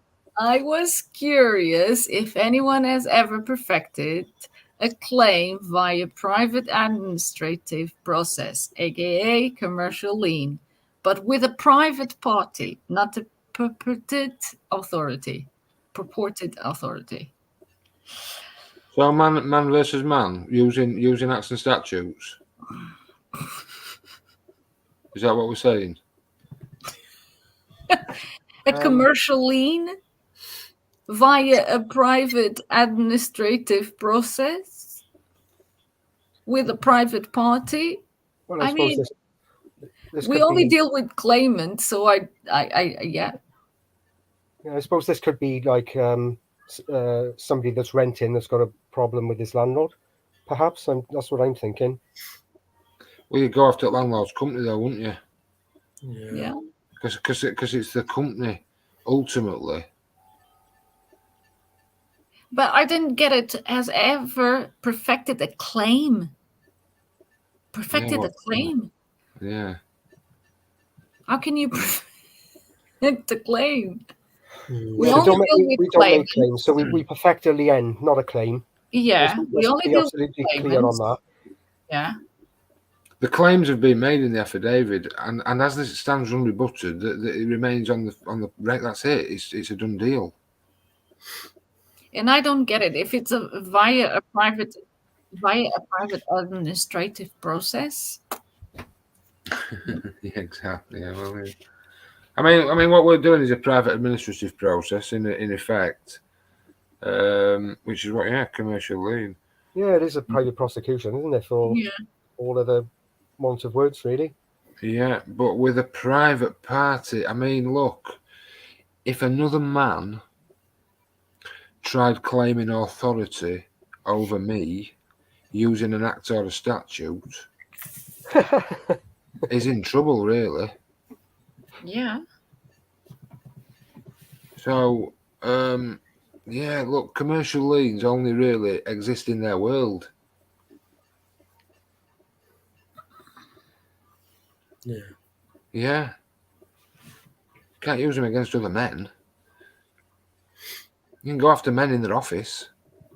That's why they use these officers to hide behind. Yeah. They're committing fraud in the office. That's why it's misrepresentation, malfeasance in the office. Well, and that's it, guys. This was the last one. Did you guys like it? Very good. Yeah. Yeah, it's good. Yeah. So 3 hours and 22 minutes of a podcast full of the most amazing questions. I know there is more, but I only choose 50. These are the 50 top ones. And I hope this will clear a lot of the questions that people have and make you more aware that big part of the process is reading and really fully grasping the facts in that document. I don't know if you guys want to add anything to this one, Darren. No, just what's there now? Like 12 hours of podcast now. We just about covered everything. You know what I mean? Yeah. So people just, in all of them, there's something relevant to what people are dealing with. So just keep listening and reading. Yeah, that's it. Adrian. Yeah, absolutely. I mean, there's fantastic posts all the time, and many great team members, posting information all the time. So you know, we have some people complaining about tagging them into the most important post. It's just so ridiculous, you know. Put the at everyone tag to the most important facts, but yeah, just keep plodding along, guys. It'll all make sense. Yeah, that's it. Scott. Read. Yeah, read. Just simple. Honestly, do you know what? If you want change, then change it. If you can't be bothered changing it, then stop bleating. Yeah, you've got to make the change happen, otherwise it won't change. Yeah. true. Yeah. And okay, I don't know if you guys have anything you want to use this podcast. Darren, Scott, Adrian. I really like to have this Mondays with you guys. So if you have any ideas and for the next Monday, just shoot them out.